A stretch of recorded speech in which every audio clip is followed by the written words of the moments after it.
Hello! How are we all doing? Fingers crossed it's all working. Am I confident? No, but fingers crossed anyway. I'm looking at Mike. He's waiting. Yay! I can actually hear myself through your headphones, Mike, so I am definitely live. Turned it down now. Shut up. You should turn me up, not down. Hello! Kim says I'm live, so excellent. So how are we all doing? It's been a rare old week, hasn't it? And it's good to see everybody in so early, isn't it, Jammy? Not at the gym. I think sacking the gym off by 9 on Good Friday is definitely a good idea. Let me know. So hello to everybody in the chat. We were overflowing, which is excellent. Right, let's get on with it. So I'm going to move this, make sure you're seeing the right thing. Nearly had a calamity, didn't we? Thank you to Jonathan. Oh, Jonathan, thank you. Thank you, Jonathan. Excellent. Thumbs up this week. Yeah, we nearly had a calamity, didn't we, before we even started. There I was, dutifully checking the microphone. That doesn't happen often, does it? But I did it. And then I came to use the Stream Deck, dead as a dodo. Anyway, we got it back up just in time. So, I need to do that. Excellent. That looks like that's working. And then I need to do that. Good. We are off. Okay, what we got this week? We have the week at MacBites headquarters. There's a lot gone on. Not all of it good, but a lot gone on. Then we're going to be looking at PopClip. Let me know in the chat if you've heard of PopClip, if you use PopClip. I checked, I had to, and I bought that back in 2011. Hadn't the Mac App Store only just started in 2011? So, yeah. I well remembered, you know the first thing in the Mac App Store, wasn't it Lion? Yeah. We were all downloading Lion, and I remember this distinctly because I think my connection wasn't bad, but, you know, it wasn't fabulous. I think it was about 10, and it said it was going to take like 6 hours. But I remember Graham, and it said it was going to take like 4 months. So we were buying pigeons and strapping pen drives to legs. It was that bad. It was that long ago. Anyway, it's still alive. Then I've got 5 Quirky quality of life plugins for Obsidian. And I've had lots of feedback about Obsidian. People are loving it. Then we have a freebie. Can I remember what the freebie is? Oh, it's an app. It's a free app. And then I've got website mockups and more export magic in Affinity Designer. And I didn't think we were going to have an unboxing. But Mike came to the rescue, didn't you? I didn't. It was Amazon. Oh, well, yes, they did swear blind. It wasn't coming till April. And then it was coming at the weekend. And then it arrived today. Rather unceremoniously, I thought. Yeah. He was 8 houses away for an hour and a half until I went downstairs and said, you know that stuff, has it arrived yet? I said, no. He said, it's here. But they just didn't tell us.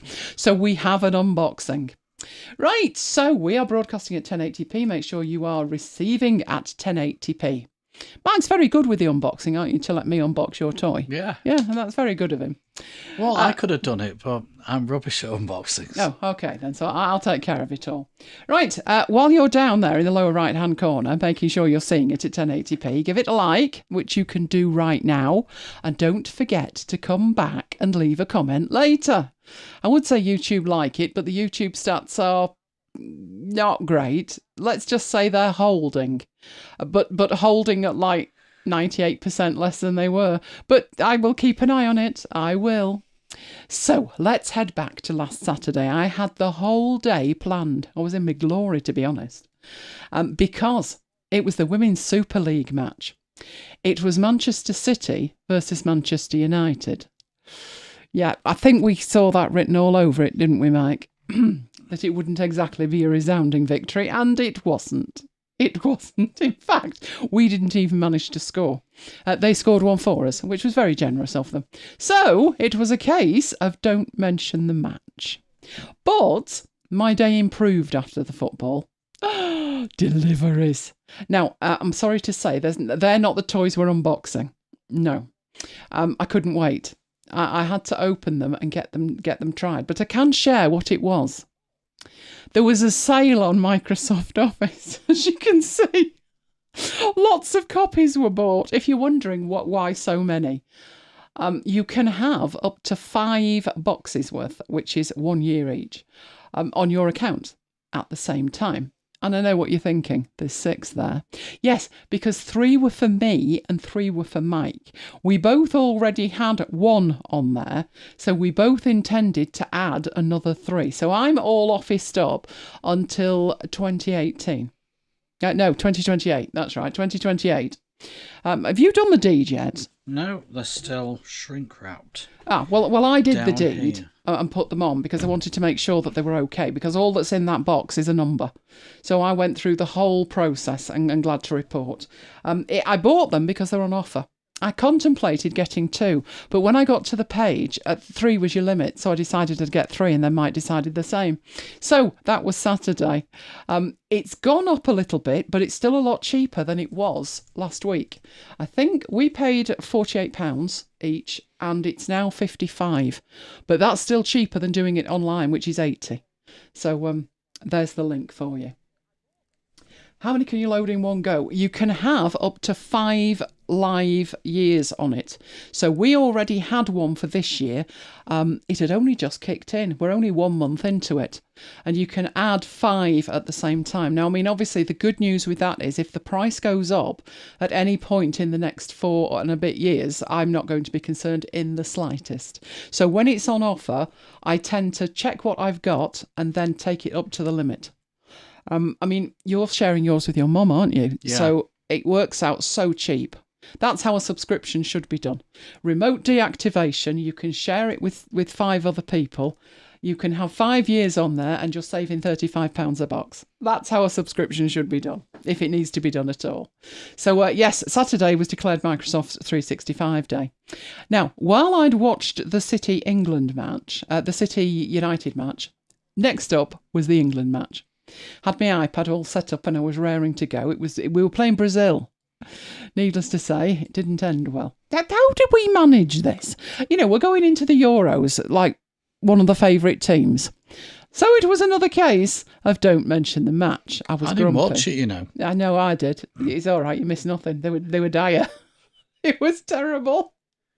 Which took me to Sunday. So I decided on Sunday, in view of Saturday being somewhat sportingly stressful, that I would be in my happy place, Obsidian tweaking. And that's exactly what I did, pretty much all day. I'm happy to say my Obsidian is now absolutely pristine. What was I tweaking? I uninstalled a couple of plugins that I don't really need anymore. And I was tidying up in terms of where the files were, which doesn't actually matter. But I like to para them. And the other thing was looking for files that existed, and they may physically be in the right folder, the right location, but they're not linked anywhere. Now every single file is linked. Oh, the graph looks amazing. So I was excited, but you were less so, weren't you? Couldn't see why I was excited, silly boy. Could on Monday. Oh, yes. Monday rocked round. Question from Johnny. Okay. Adobe Creative Cloud is on offer. How many of those can you have on your account? Now that works slightly differently. You can get a voucher and you can put that on your account. And what will happen is any days that you already had on your account, because you pay by the year, get carried forward. So I actually did that one year. I got this like prepaid voucher. I put it on my account with like 2 days to go, because at this stage I didn't know if you lost anything. But you don't. It took the 2 days and tagged them on the end. But I don't know how many vouchers you can have on there, because I've only ever done it once. Didn't do it the year after. I think I went back to monthly. Do we play yearly or monthly?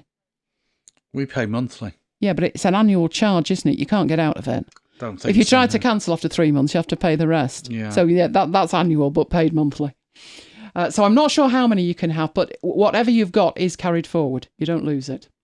So the reason that Monday was a nightmare, Notion was down. Yes, again. Yes, all day. And sarcastically, it said, something's not right. Going to try again in a minute. But the news from Notion headquarters that was coming thick and fast in my inbox wasn't good either. And basically what they were saying was it took all day. You can see the time of that one, which was fixed, was 4:30. Yeah, my working day was... Well, actually, I work later, but that's not the point. They didn't really get their backside in gear until they were awake in Seattle, which didn't impress me.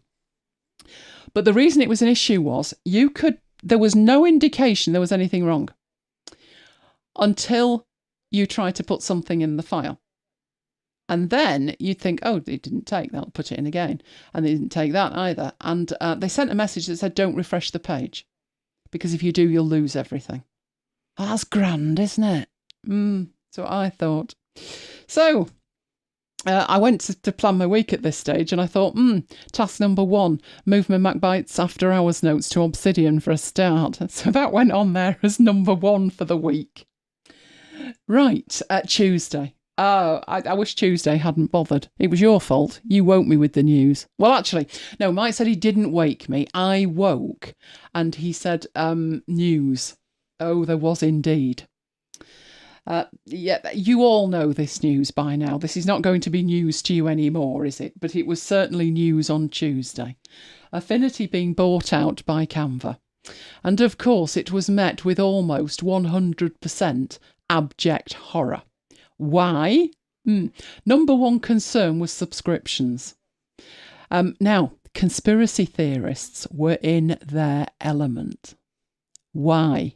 Well, I went to update my iPad, and I was greeted with this. Conspiracy theory much? There was only 4 apps to be updated, and look at which 4 they were. Designer, photo, publisher, and Canva. Who else saw that and did stop for a second to consider whether to update or not? Because there was a lot of people saying it'll go subscription straight away, and I thought today really wasn't the day to bring out an update. Just saying, could you not have waited?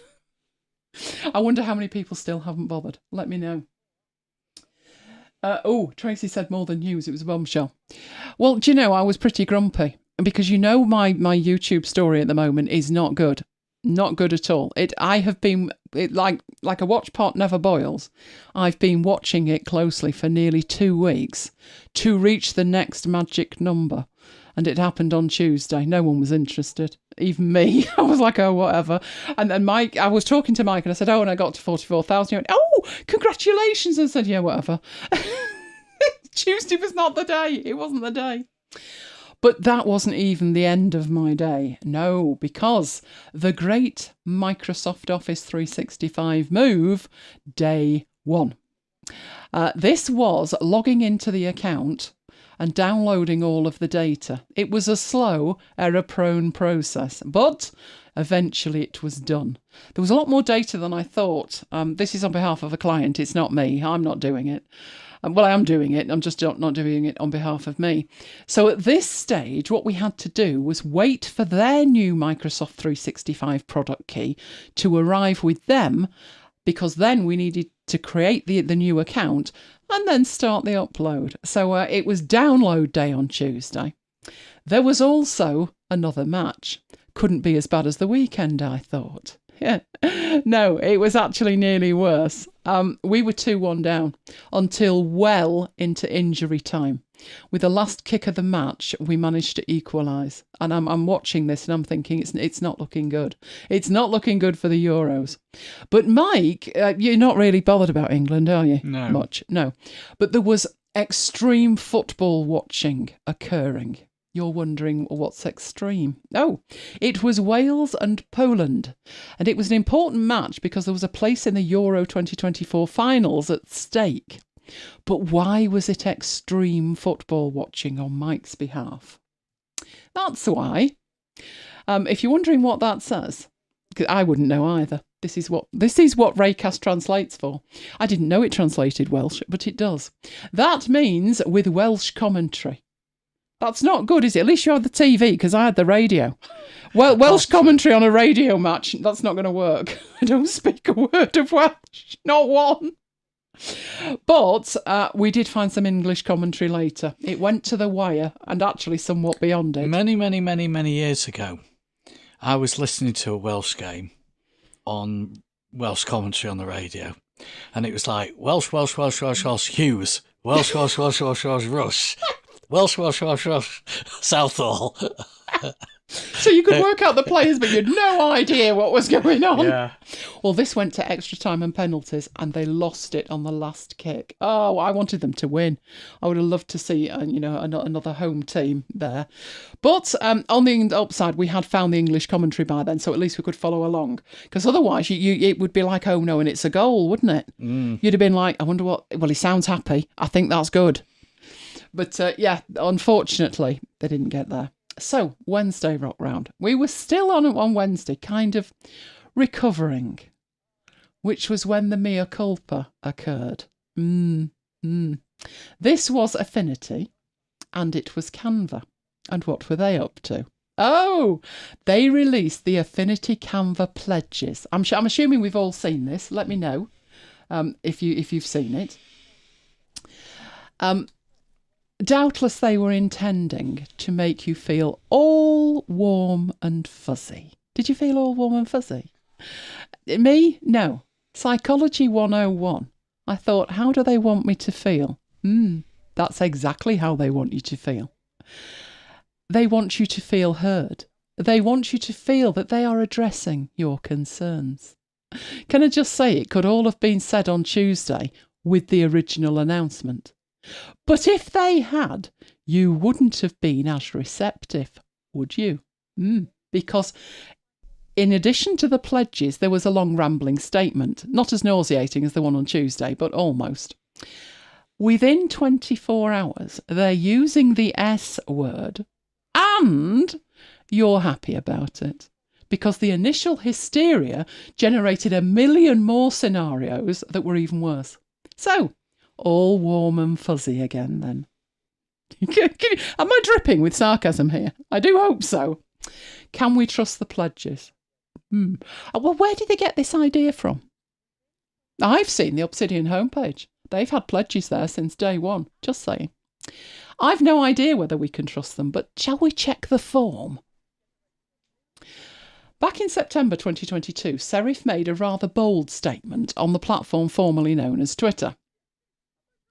Why? Why bother? Why bother coming out and saying that? Well, Adobe had just announced that they were buying Figma.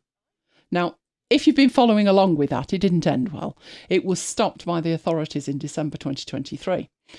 But having put that out, they can hardly claim they didn't know that the proverbial would hit the fan, because it did for Adobe and Figma. Just saying. So that was what Twitter looked like. I think I took that screenshot on Tuesday as soon as it came out, because I thought, didn't I say to you there was a statement? I had to go and find it, and that was it. So this I took later.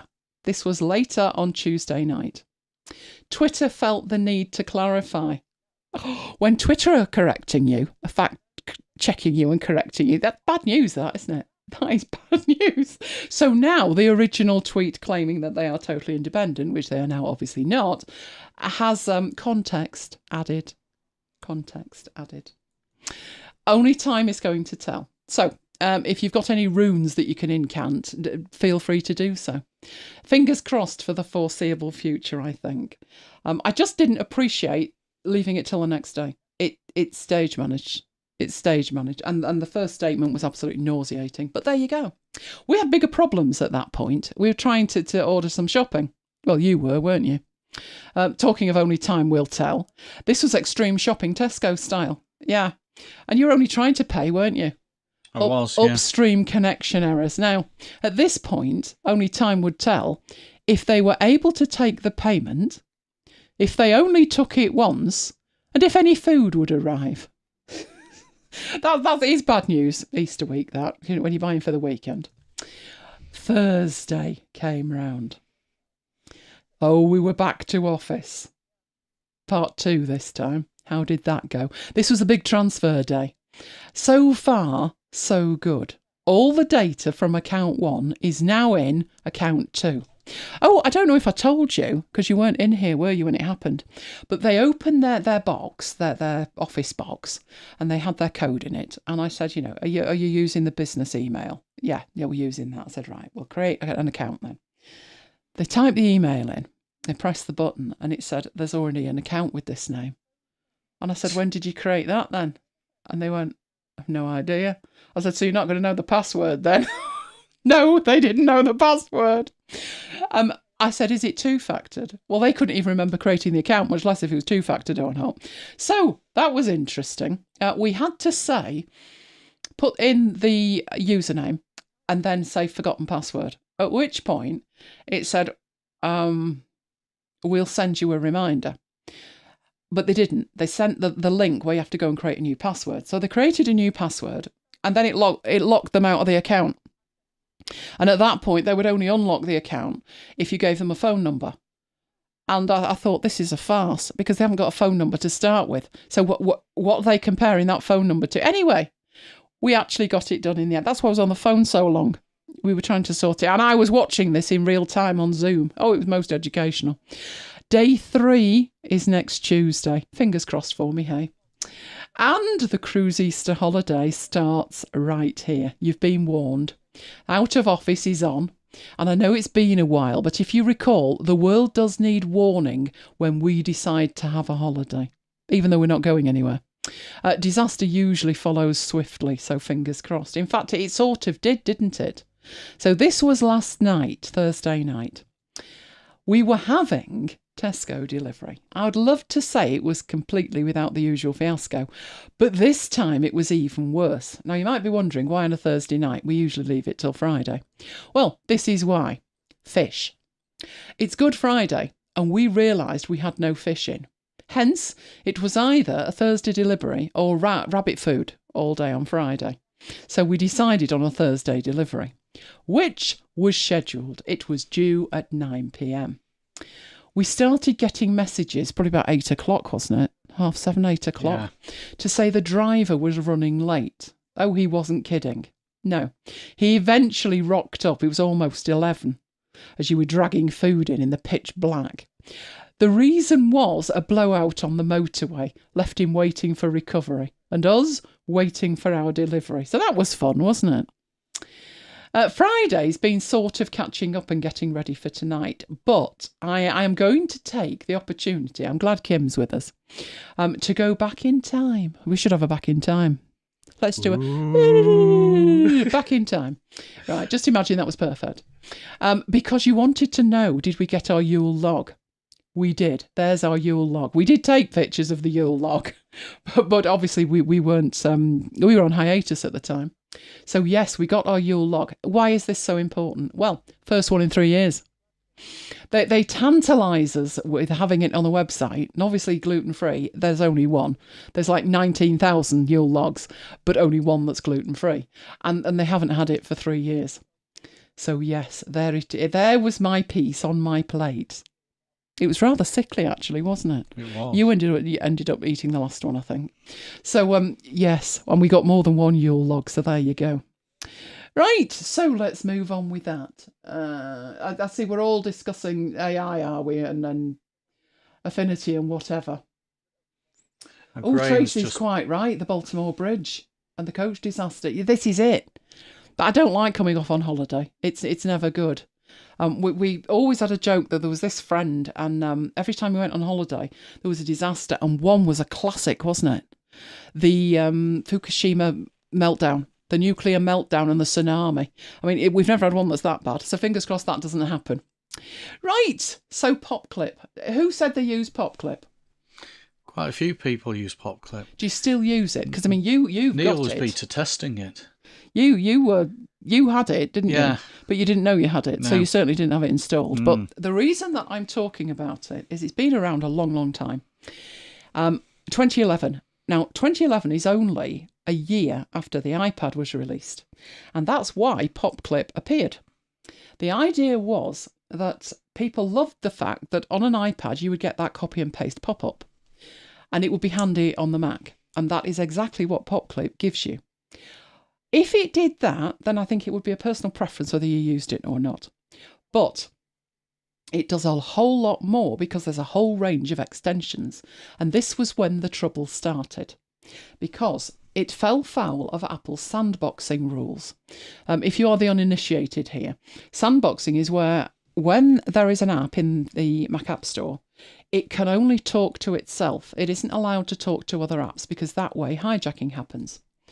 But originally it had been allowed in. So when the rules changed, they were allowed to keep it in the store as long as they didn't add any features.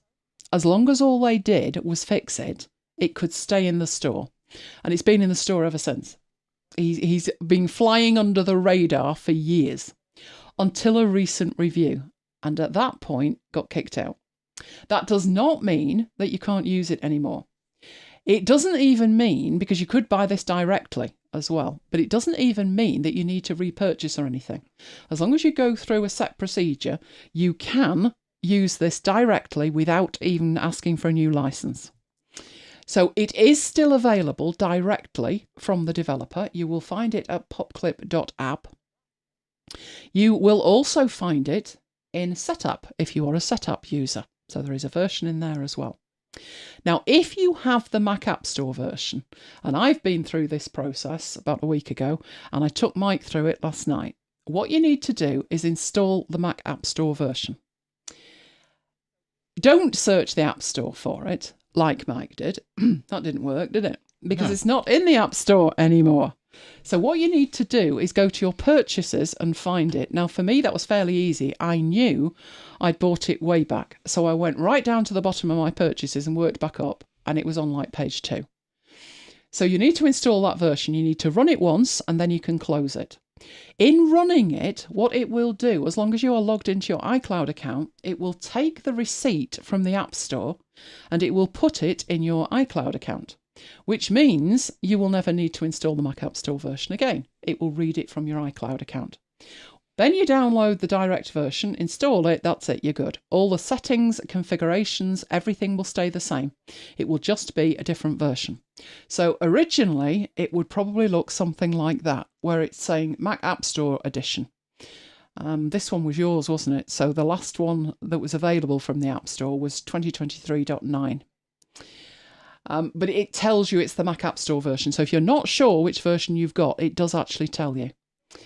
Then when you've installed the standalone version, it will tell you it's the standalone version. And what will then happen is it will update automatically, as long as you put a tick in the box, from this point forward. Or you can update it yourself. So let's have a look at PopClip.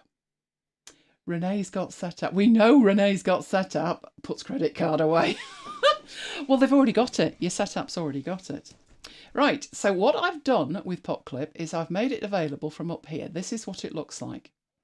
So initially, I'll show you the info one. This is where it's telling you it's the standalone edition. And this is how you interact with it. But you don't actually even need the icon, to be honest, because it will just automatically work. You can assign shortcut keys and stuff, but you don't even need to see this if you don't want. So normally, I wouldn't have this showing. Right, on the Home tab, you always have the option to start at login and show in the menu bar. The option to check for updates is only there if this is the direct version, the standalone version. You can't configure when it checks for updates. That's a bit annoying. Although I've only had it installed a week, I think there's been 3 updates.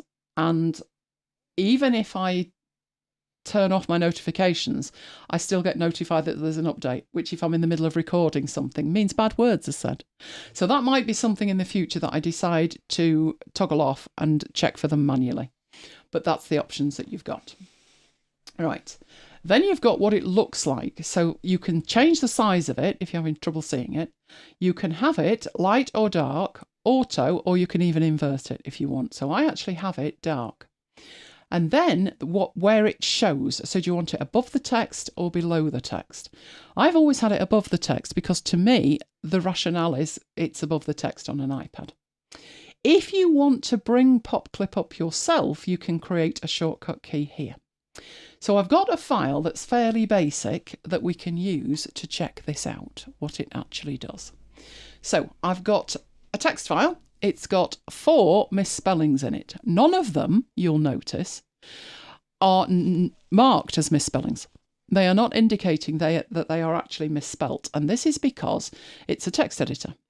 Now, I could run a spell check on it. But sometimes you just see it and think, oh, what was I thinking?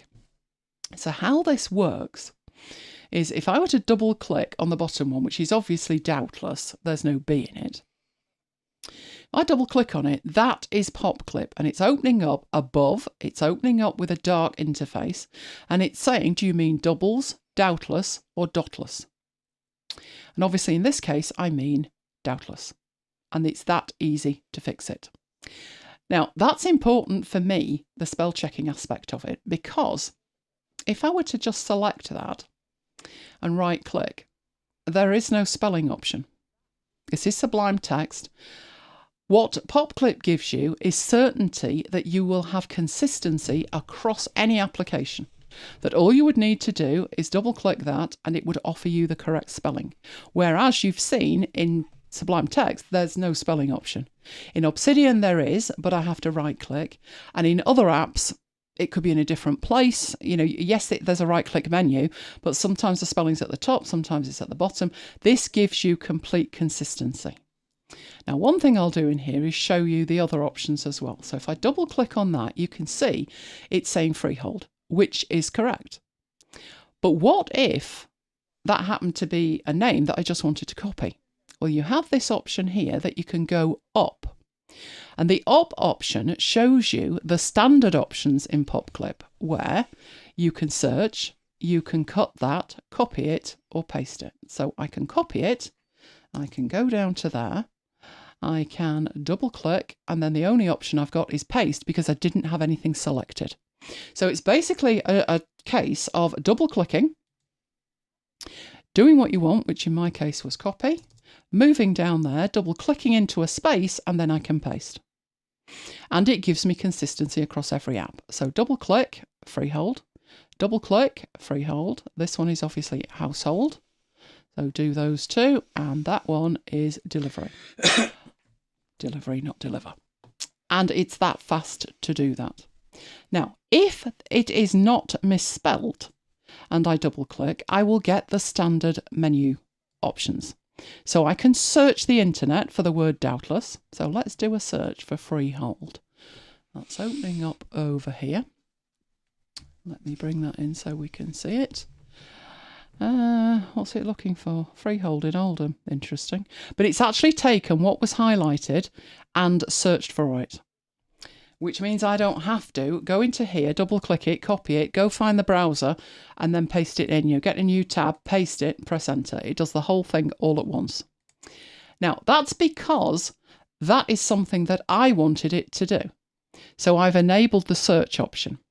You've seen the copy and you've seen the paste. So in here, I could cut it and put that at the bottom. And what else have I got in there? I actually have the dictionary. I find that quite useful to bring up the dictionary. Now, there are other ways to bring up the dictionary. So I'm not sure if this works in Sublime. Let's find out. Yes, it does. Now, what I did there, that is Command, Control and D for dictionary. And it brings up a popover dictionary. Now, to be honest, what I tend to do is use Raycast. And there would be a reason for that. If I go into Raycast and I put define and I press enter, you can see what I've been looking up. If I type in, let's do freehold, and do that, I also get in here, not particularly for something like freehold. What would I get for, let's have a look. Delivery might do it. Let's have a look. Right, I get lots of a definition, a long thing of the definition. I also get phrases, but then I can get the thesaurus options. And in here, these are actually live, and I can then go and look up conveyance or transportation or whatever. So I use the dictionary less than I used to, but historically it's still there. So that was my dictionary option. And the only other extension that I put on there was to send to drafts. So drafts is a totally separate app. And this is actually useful when I'm working on something inside Sublime and I then want to take it out of Sublime and put it into drafts. All I need to do is select the whole thing and then move it to drafts.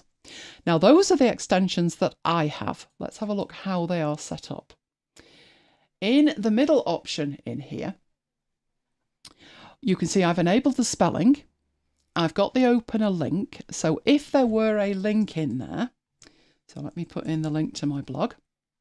If I were to select that, it would give me a chain icon and I could open that and it would open it in the browser. So that's actually quite useful as well. So that's one of the things that I have enabled. There's the search that I have enabled, and you can configure these. Some of them have options, some of them don't. So in the search, you can see I've got it opening with Google, but you could choose to have something else, and you can even have a secondary search. Then the cut, copy and paste is enabled. My reveal in Finder is enabled. So if I am clicking on something and there is an option for it to be in the Finder, that would also show. Then there's my dictionary and then drafts. So that's what I have. I don't tend to go crazy with this. I tend to be very careful because I don't want to end up with a menu that runs for like 10 inches across the screen. I want it to be fairly basic. But the spelling one is particularly useful. In Obsidian, you can get to a spell checker, but it's much faster to double click.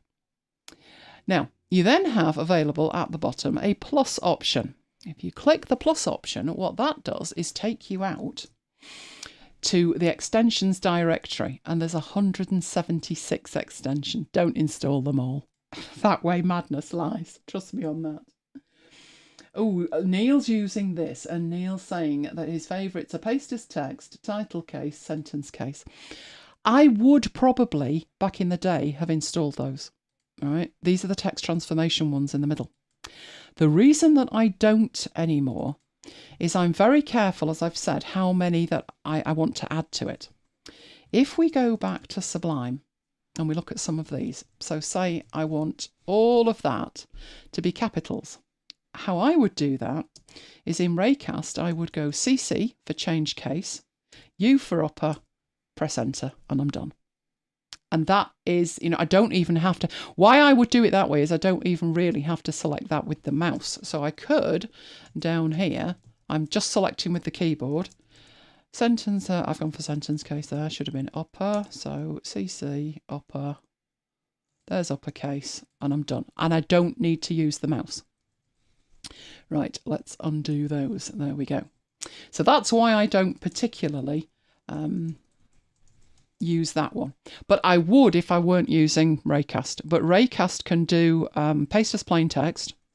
It can do... I have those on a shortcut key. But the text transformations could be pretty useful. So one of the ones I hoped would work, and sadly didn't, and I don't know why, I'd need to spend more time looking at it, was paste as RTF. So where you copy Markdown and you then paste it as RTF, which I have to do every week for the timings. So I installed it and I tried it and it didn't work. I'm assuming it's Scrivener at fault, but I don't know. So you've got all of these text transformation options. You can send what you have selected to ChatGPT from here. These are the Markdown ones. So I wanted to try the Markdown to RTF and it didn't work. I don't know why. I could try again, I suppose. Some that I have seen that are incredibly useful are these text statistic ones. I think I'd probably use the word count more than anything else. So this is what you would need to do to make this work. I do not have this installed. So I'm clicking on the word count and it takes you to the page for that extension. Gives you an identifier for it and a source for it. And you can see that there are here.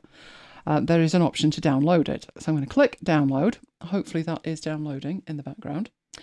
I'm going to use Alfred to go to my folders and go to my downloads folder. And there it is at the top, PopClip's extension. And all I need to do that is double click it and it adds it in at the bottom. It flashes it a couple of times so you know that it's there. And I'm pretty much good to go. So I'm going to lose that, go back to here, do a Command and A. In fact, let's select it all like that. And it's saying 7 words, which is right. So it's the 3 at the top, the next 3, and then 1 at the bottom is considering to be 1 word. Now, you might say, well, why would you bother? Because if you look at the bottom of Sublime, right down here, you can see it's telling you there's 16 lines and 7 words. But that's because I'm in Sublime Text. That's because I'm in a text editor. If I were anywhere else, it may not have that. So if I was in Obsidian, for example, and I wanted to make a selection of something, I can make that selection and it would tell me the words, but you'd have to have the right extension installed, the right plugin to make it do that. So again, the beauty of PopClip is it's in one place. It works the same, irrespective of which application you're in. It doesn't matter one jot. So that was adding an extra one. So let's go back and have a look at the rest in Vivaldi.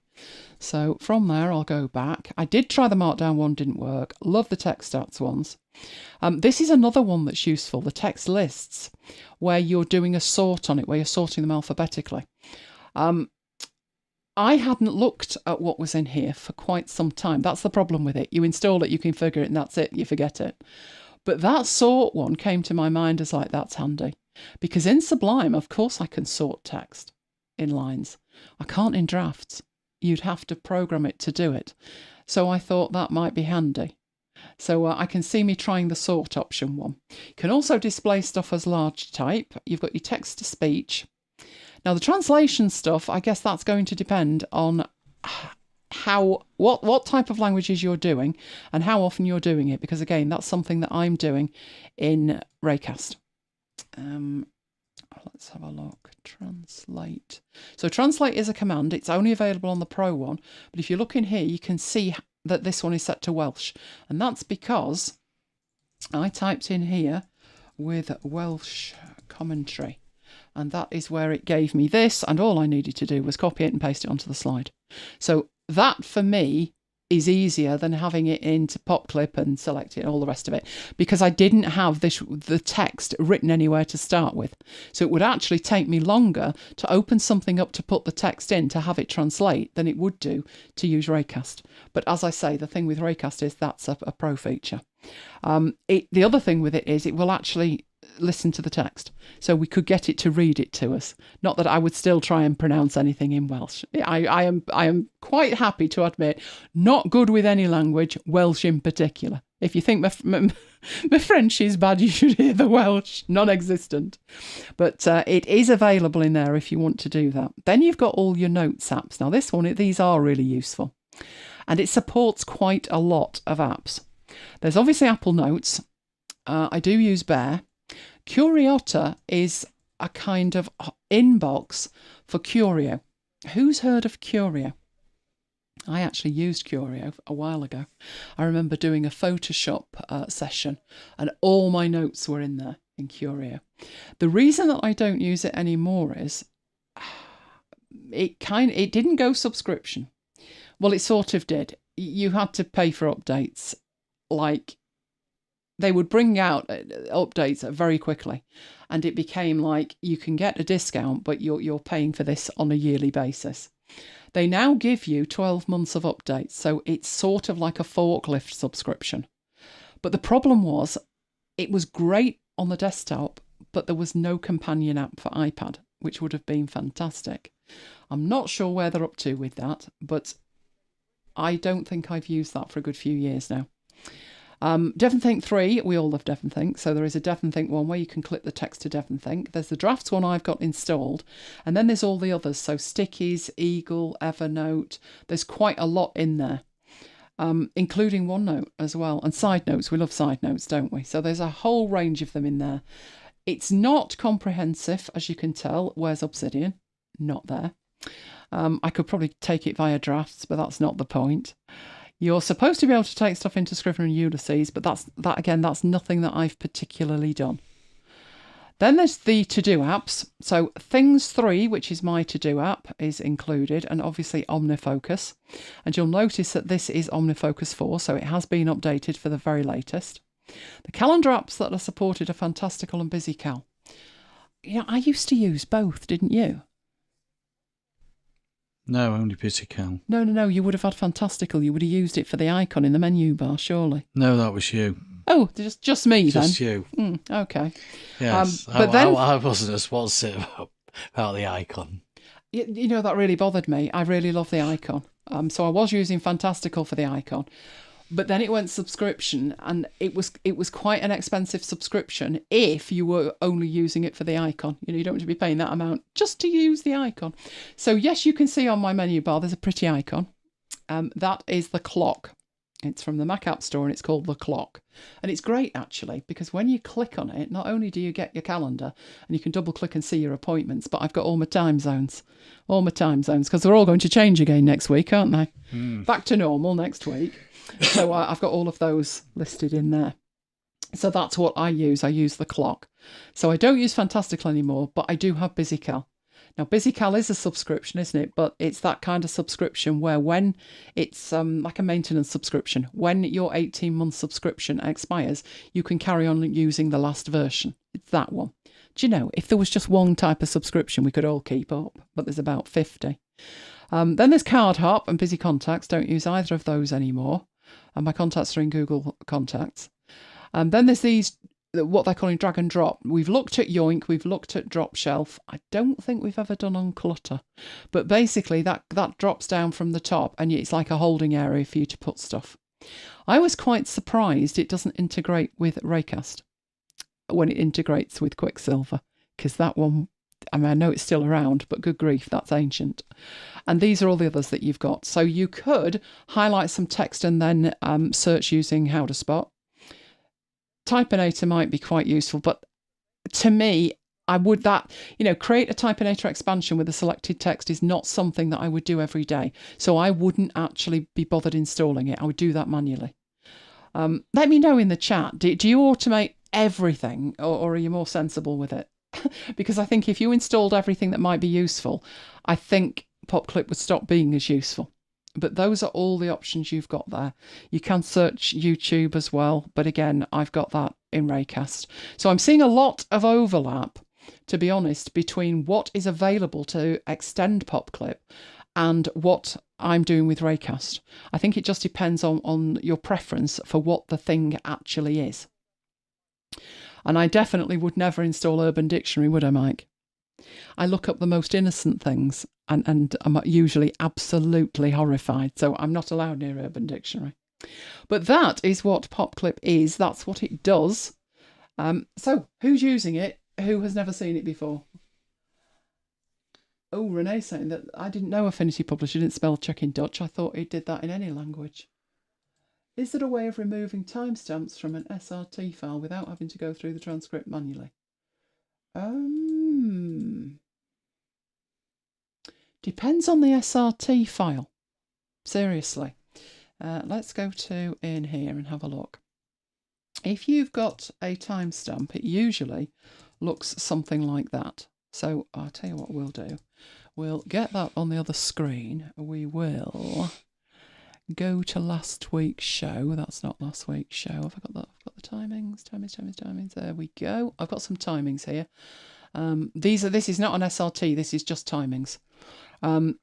In there, that's exactly how Mike does it for me. And then what I need to do is to be able to select those times. But you can see what happens. It selects the text as well. But if I hold down the Option key, it lets me select a block. So if the timings were such that they were in a block like that, then yes, you could just delete that. And there you go.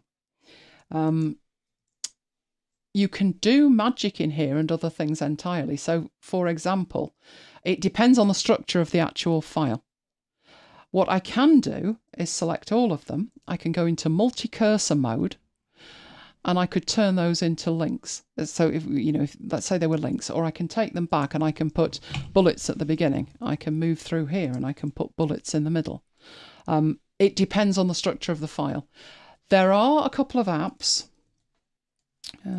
App Store. We go to the App Store and look up, let's try SRT and see if there is. There's conversion options. And what you could do with that is like this one here, translation in this case, it's got the timings in a column and you could just remove them. So it would be a case of looking at these. The other way that you could do it is you could use a regex command. And what regex would do, it would allow you to specify what the timings look like. So if we look at this file, these timings here looks a certain way. So we could have any number, followed by a colon, followed by any number, followed by another colon, followed by any number. And if it finds those, just delete it. And that is what it would do. Like that. So it just depends on the structure of the file as to how it would go about doing that, and if you know regex.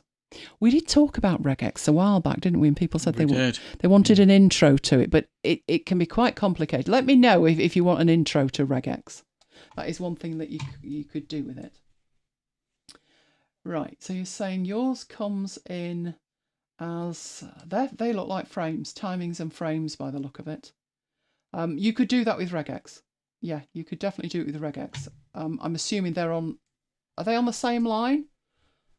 With regex, it doesn't matter. It doesn't matter where it is. You would just specify a pattern for it, and it would find anything that met the pattern, and then you could delete it. So that's probably the best way forward.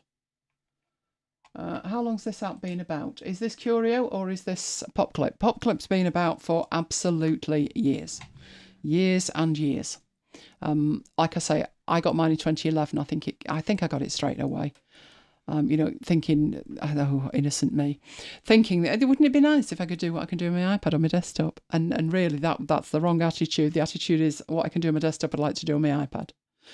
Okay, let's get that out of the way. It's on separate lines. Well, if it's a pattern, it doesn't matter. So a regex pattern is probably going to work best for that.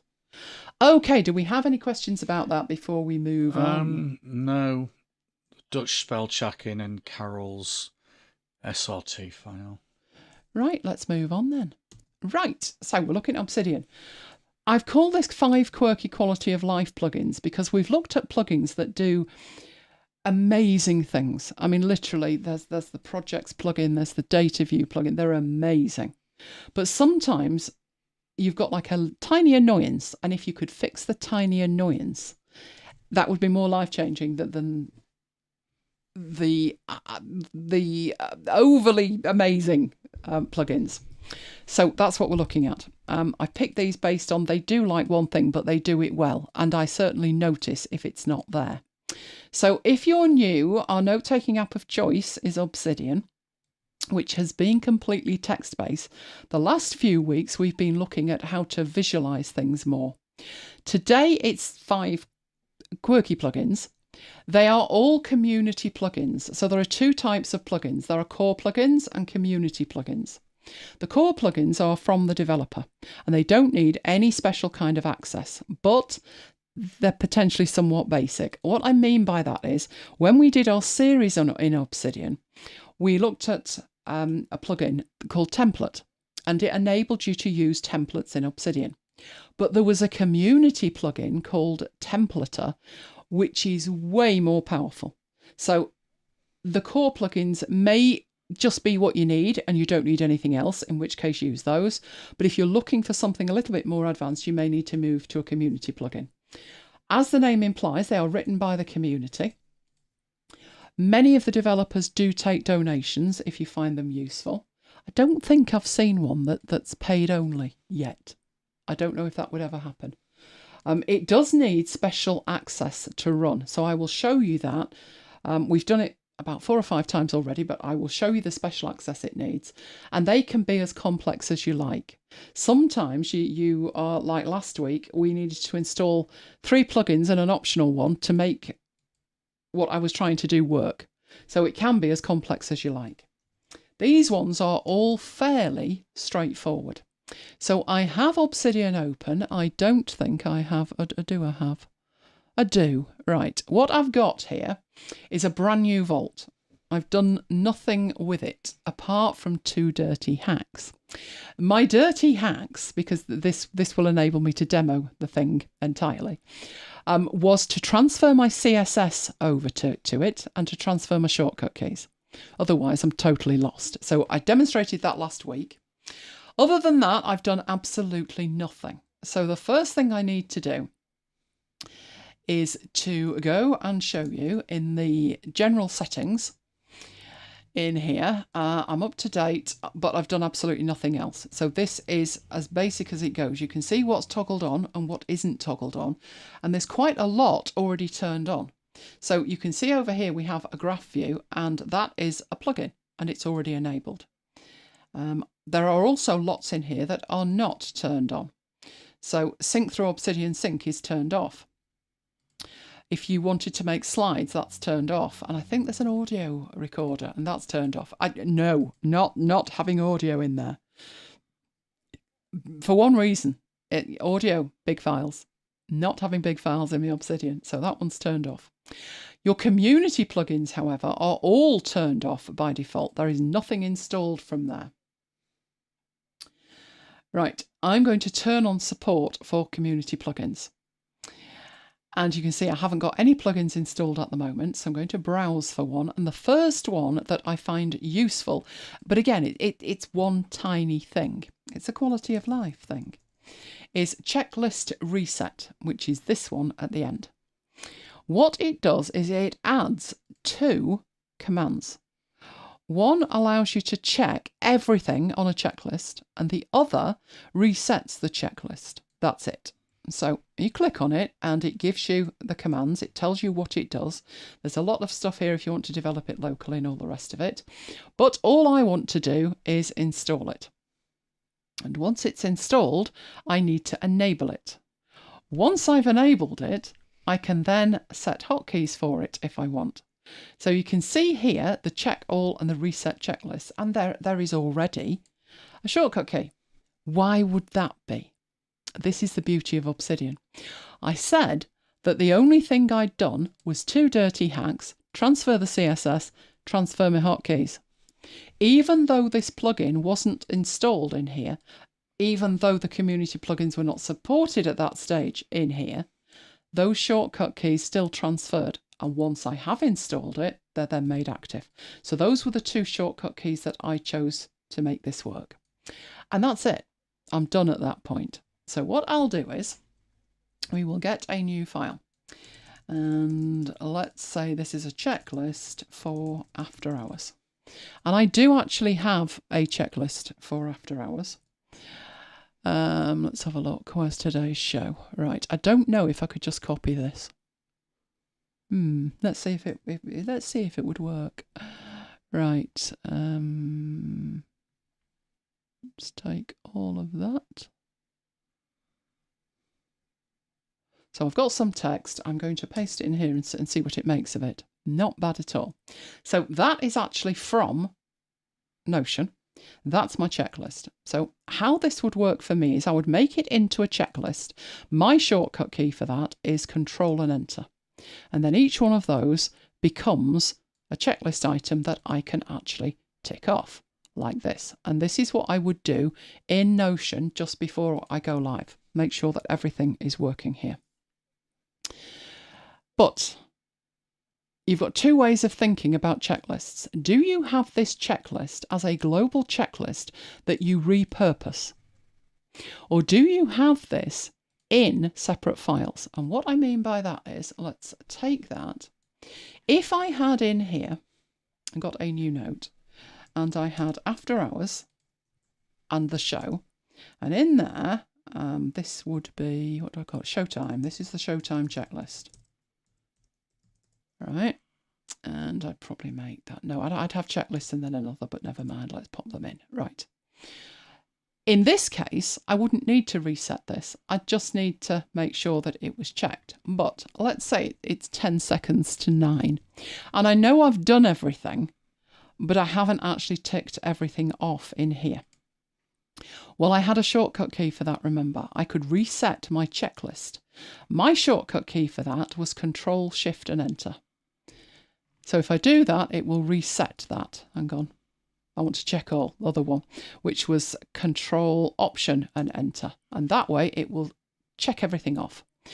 I would never need in this file that's for this show to uncheck everything again. But if I'm using one checklist every week, this one, then I may want to get to a point where I check everything, which is like that.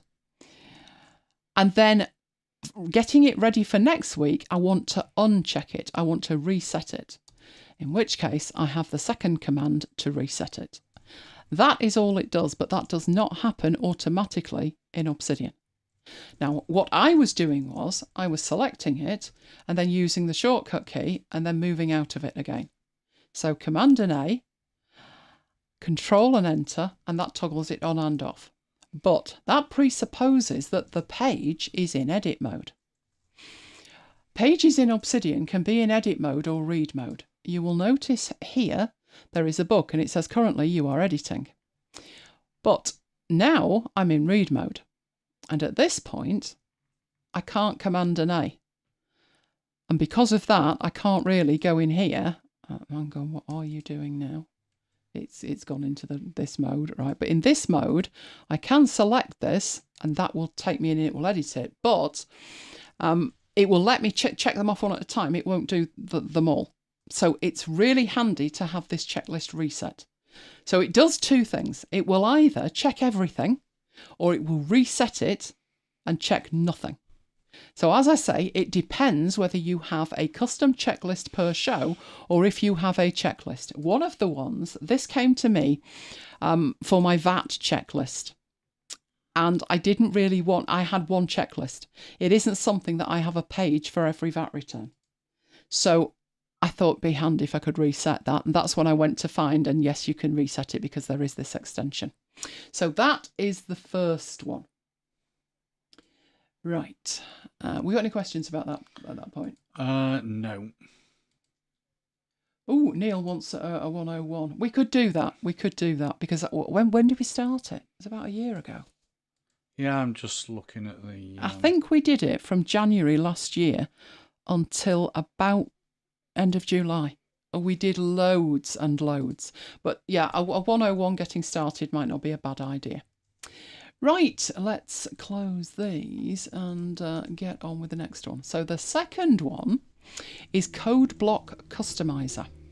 So I'm going to create, let's say, CSS code and show you what the code looks like. So I have some code, some CSS that I have in a file. So I'm going to open that and show you that. There it is. We looked at this when we looked at the Kanban. So this is CSS code. I am going to Command and A, Command and C, and Command and Q. Right, if I were to paste that in here, that is what I would get. That is not code.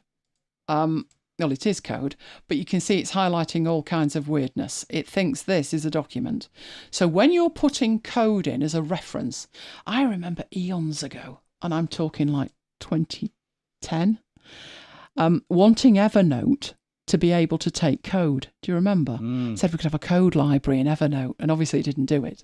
Right, it does in here. So don't paste code that is a reference in as plain text because all sorts could happen. So we'll get rid of that. What to do instead? Your command palette, which is Command and P, and in here I want to insert a code block. And that is what a code block looks like. It's 3 backticks, and then between that and the next line of backticks, you paste your code. So let's paste that code in. And that is what it looks like. So it's a slightly different coloured background. When you click away, so let's get a blank line, a couple of blank lines at the top. When you click away, you can see your backticks disappear. Your backticks disappear and you're left with just the code on a slightly different coloured background. You also have this button in the top corner. Now remember, at this point, we've not gone snazzy. We've not got the code block customizer even installed at this point. This is what it looks like by default. That's it. This button enables you to copy it. So rather than have to go in here and select there and then keep scrolling and that, you don't need to do any of that. You just hit that button and it will copy what is in the code block to your clipboard. That's not bad as far as it goes. As far as I'm concerned though, the background colour's not that different that it's easy to see. There's no line numbers, which whenever I look at code, there's line numbers. You can, in here, next to the backticks, actually put a language. So this is CSS. That's useful because it colour codes it. If the language is a language it understands, it will colour code it. That is much easier to read now. But still no t-shirt, I don't think. You can improve it. But that's what you've got. Now, I also want, at this point, to point out that when I'm in here, let's say I was there. It's quite difficult to see which line I'm on. You can see the flashing insertion point, but not at first glance. It's like, hang on, where's my insertion point? So that's just something that I'm pointing out in relation to what happens with this code thing. So let's supercharge it. So going back into my community plugins, I'm going to browse, and this time I'm looking for Code Block Customizer. And there it is. So I'm going to click on there, exactly the same thing. You know, if you are concerned about what it does and what it's got access to, feel free to read it all, and you can see what it looks like, or options for what it looks like. I'm going to install it. Once it's installed, I'm going to enable it, and then I'm going to go into options. Now, in here, it looks really simple. It literally just looks like, well, you know, what theme is it using? What colours is it using? That's it. But where it says select settings page, there are a lot of settings in here. These basic settings at the bottom are because this is selected. But if you go to code block, you will get different options. If you go to the code block border, you will get different options. And you can go all the way down here and set colours for different languages and all kinds of stuff. You can have different headings. There's a whole range of things in here. Starting with the basics, in fact, no, we'll start with the code block. Right, enable line numbers by default is turned on. Enable the code block active line highlight is turned on, and these are the colours. So we'll not change anything at this point, just come out of here and you can see what you've got in here. More than one thing has happened. Line numbers are turned on. We do have the code options that we've got here. You'll notice that once we told it was CSS, the copy button disappeared and it now says CSS, but that is the copy button. It's still the copy button, it just says CSS. Right, the other thing that's happened you might not even notice, but at the top here, this is text and it now has a stripe on it. We go to our checklist and we were in here, we have a greyish background. So the line, our current line, is now much easier to see. I absolutely adore that. I adore that. But that's not the colour that I have mine. I want it, it's not the colour I have in here either. So what I'm going to do is go and find the colour that I have. And I know for the highlight line, I have it a kind of lightish coffee colour. So I'm going to go in here. I'm going to go to basic, and this is the editor active line colour. So in there, I had it as hex A, I do believe. And it looked like that. So I'm going to save that. It doesn't look like there's anything there. Trust me, there is.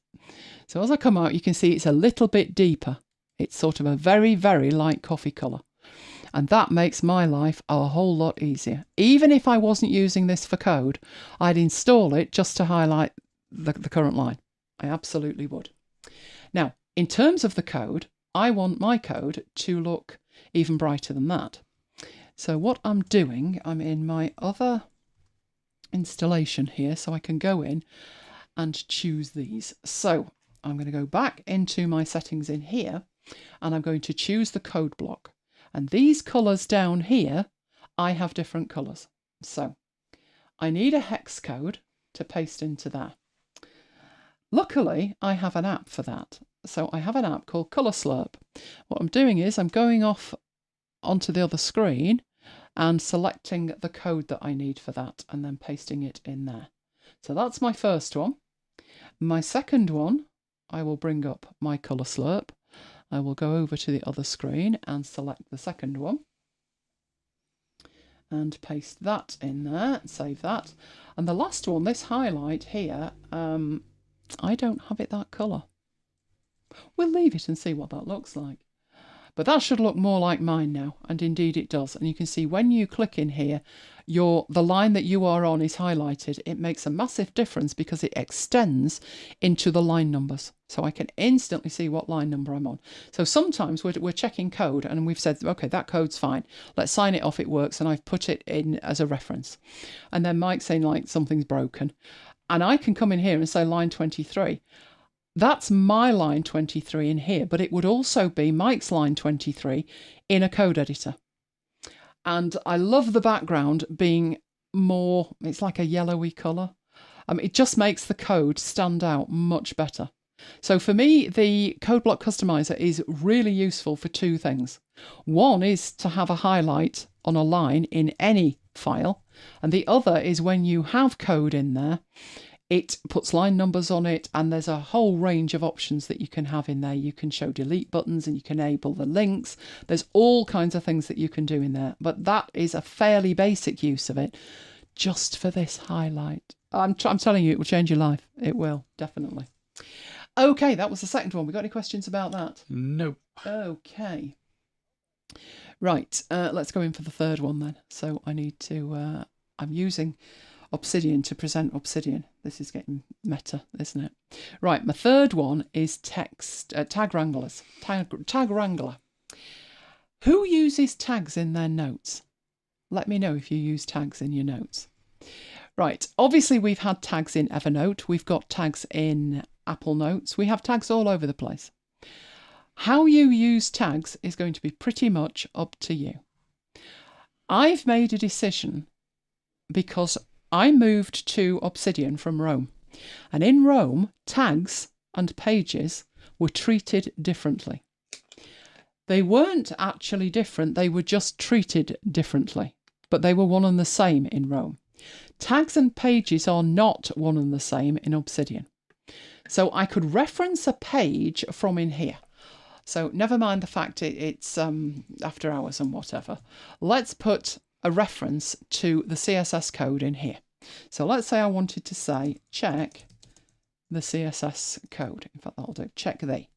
I'm opening up square brackets and it is showing me local files. And I want to put a link to CSS code. And that will take me to that page. It will load in this page in this tab. And then I can go back to the other page. That is a link to a page. That is not a tag.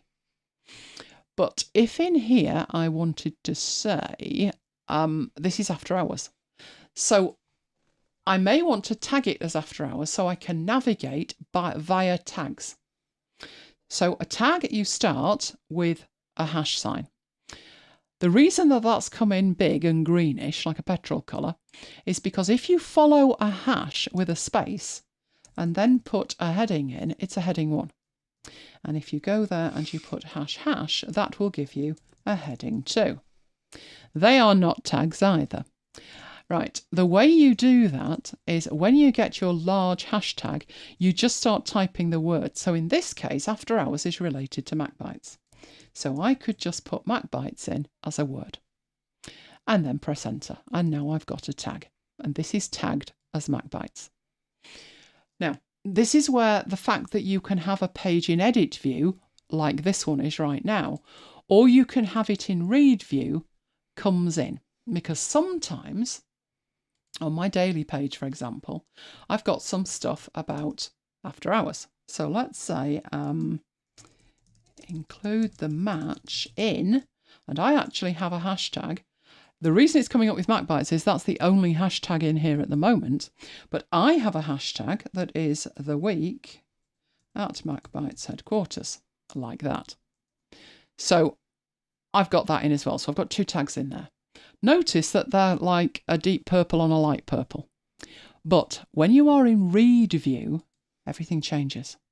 So as I toggle to read view, the MacBites one is orange and the week at MacBites headquarters is blue because we are midnight blue is the after hours colour. Now, oh, that's pretty. That's nice. So when I'm in read view, I can just glance at the colours. Now, when we did our big series, I did explain how I did that. I will quickly show you that in essence, have we got to find a window? We do.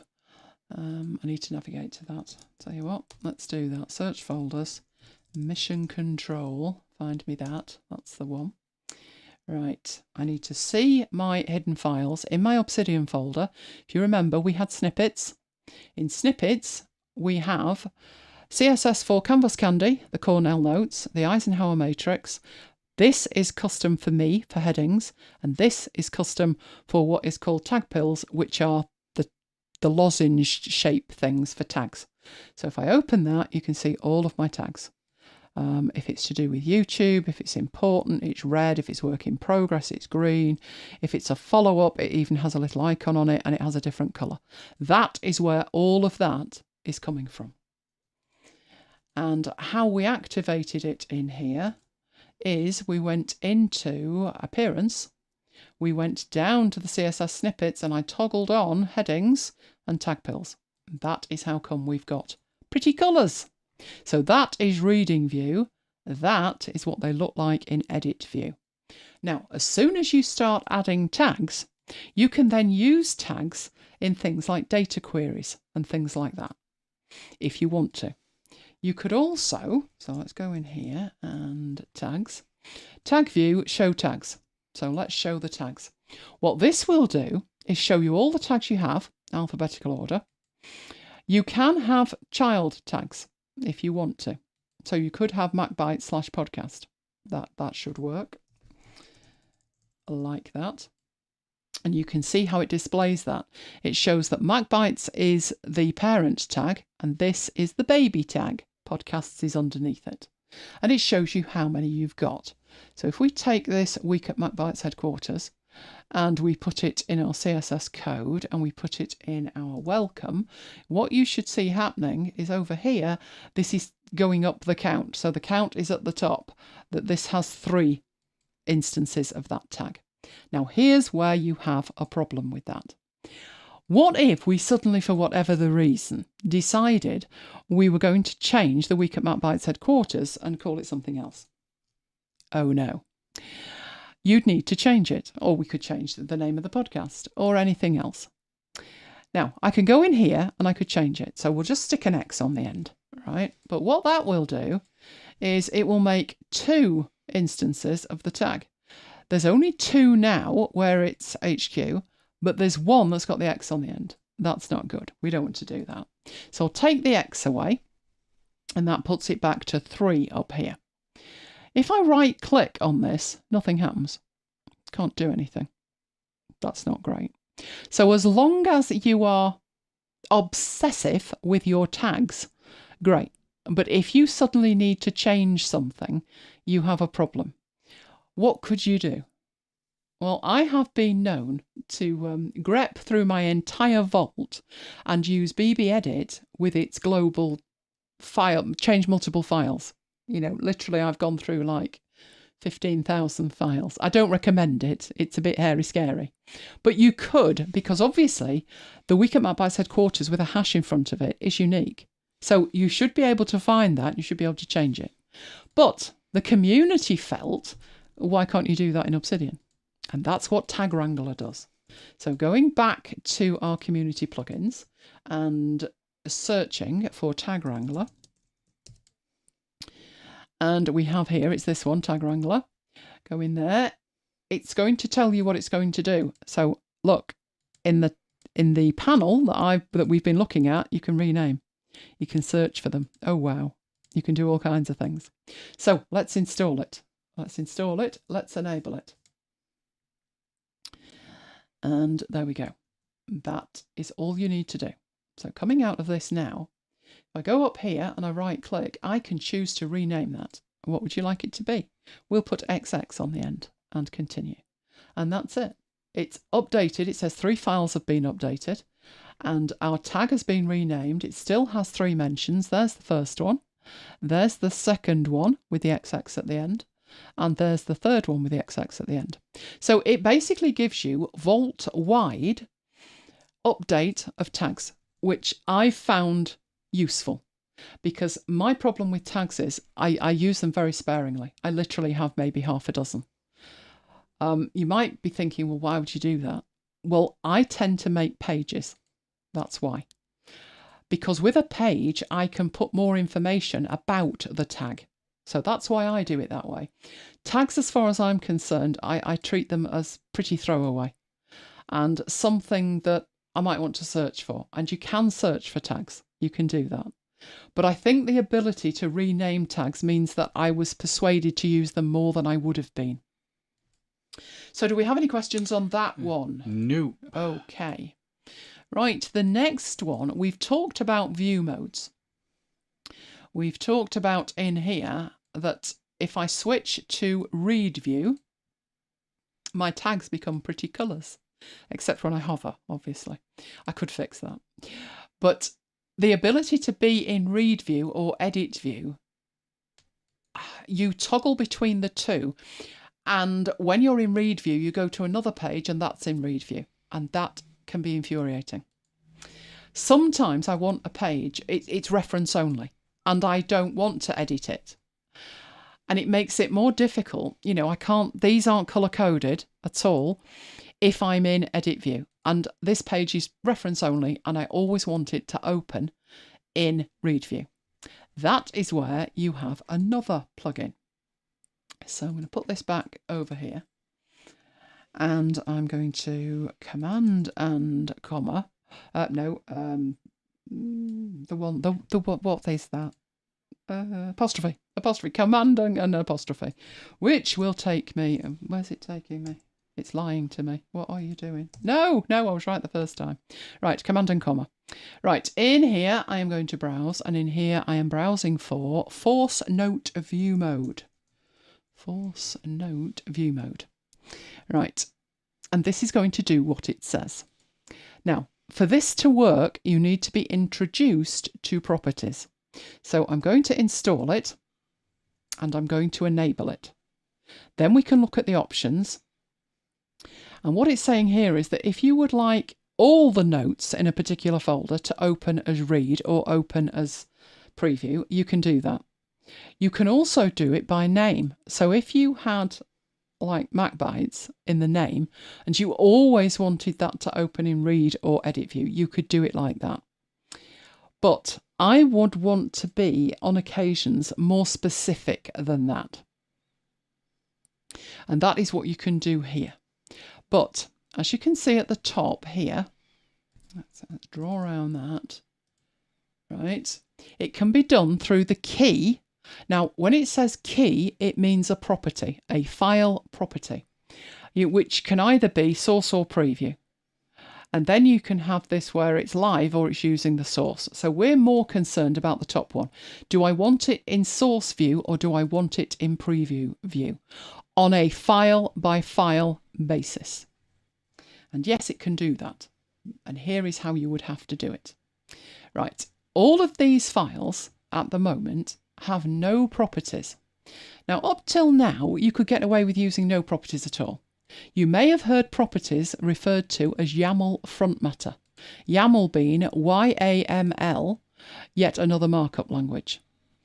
And what that would look like is if I went into here and I put 3 dashes, you can see it starts allowing me to add properties. This is a new interface for this. It used to look like text. It literally just looked like text. You can see that you've got aliases and you've got CSS classes and you've got tags. Those are the properties that we have at the moment. But if we wanted to put, for example, what type of notes are these, I could create a type property and then tell it what type of note it is. And in this case, that would be a checklist. And that way, I could use this property to data view query that we've got, which I haven't installed at the moment. I haven't installed data view, but I will do in a minute if we go down that route. Right, what I could do is create a clickable list of links to all my checklists by setting up a property in it. Now, the property we want for this at the moment is we want to be able to say to it, open it in preview mode. So I need to add a property, and the property I need to add is called Obsidian UI mode. What mode would you like this to open in? And your options are preview and source.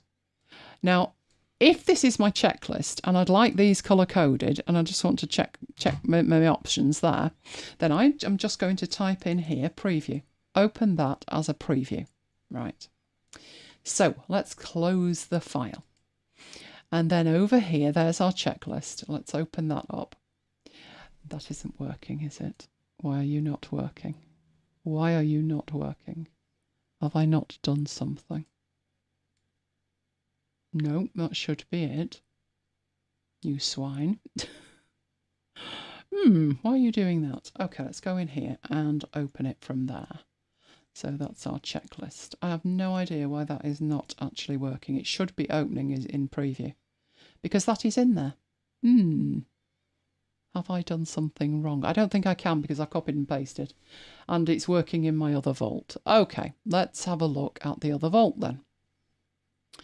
Let's create a new page. So what I'm going to do is close that down. This is my genuine vault. It's always dangerous. It's my genuine vault, this. What I'm going to do here, I don't have the properties showing in here. I have these, and these are my tags in here. So I only have a handful of tags. What I do have is properties, but I don't have them showing in here. I have them showing in a panel. So if I want to add one of these and go in there, oh, it's lowercase. That's my problem. It needs to be preview lowercase. So let's try that first before we go any further.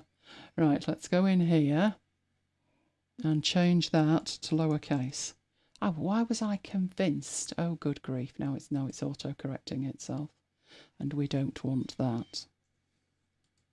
Oh, no. How can I get rid of that? Oh, I'll just delete the property. Right, let's get rid of it. Let's just remove it and add a property. Right, let's start again. Right, have I got that on there? Right, technically, please don't make it. Right, awesome. Right, let's leave that alone. Let's go back to there. Let's go forward, and you can see it is pushing it, so it needs to be lowercase. My bad, my bad. Do you know, I've always been putting the properties in as lowercase and then deciding that I need lowercase on the titles, but in my status, I have capitals. So that's why I did that, but it needs to be lowercase. So you can force that to open in a certain view. And then I can still interact with this like this. I still get the benefit of the coloured pill tags. And what I would do with these is not show them in there. So how I did that, I do believe I went into here. And isn't there a view option of some description? Ooh, where are you? Not seeing it, clearly not in there. But I changed a property and it disappeared and went off into the sidebar, and that was why I did it that way. But that is what you can do. I find that incredibly useful for checklists and for things that I just don't want to sort of be dumped into a file and be halfway down the bottom, and then I've got to move up, and then before I know it, I've inadvertently clicked something and now I've moved something. So that enables you to force a page to open in a certain view. If you can edit it, you can switch to edit view and carry on, and it will remember the fact it's in edit view until, I think, even if you go somewhere else. So if we go over the other side and we open that and we go back over here. Now it does twang back. That is an option in here. Your debounce in milliseconds. You can change that. But I don't do that often. I try and keep it in edit view, unless it is something that I don't want to edit. And then I add that as a property and I am done. Okay, now I need to find my other vault. Where's my vault gone? My notes were in my vault. Right, there we go. Let's move you back over there and there. And now I've got all kinds of stuff showing that I don't want to see. So I'm getting back to my notes. There we go. Right, we've got one left. Now, it made sense to leave this one till the last because of how you actually are able to use properties. So what I'm going to do here, we've got a type in here and this says checklist. What I'm going to do is go into here and edit that and change that to show notes. And I'm going to create some more and do the same. But at the moment that will do. Right. The way that properties work is you have to go into the individual file and you have to manually add the property and manually type something in. But what if you've got a whole range of files and you want to mark them? You want to add a property to each one. It could be the same property, or it could be that you want maybe like a status. So to do, doing, done, or something like that. So what I've done is I have created a range of files.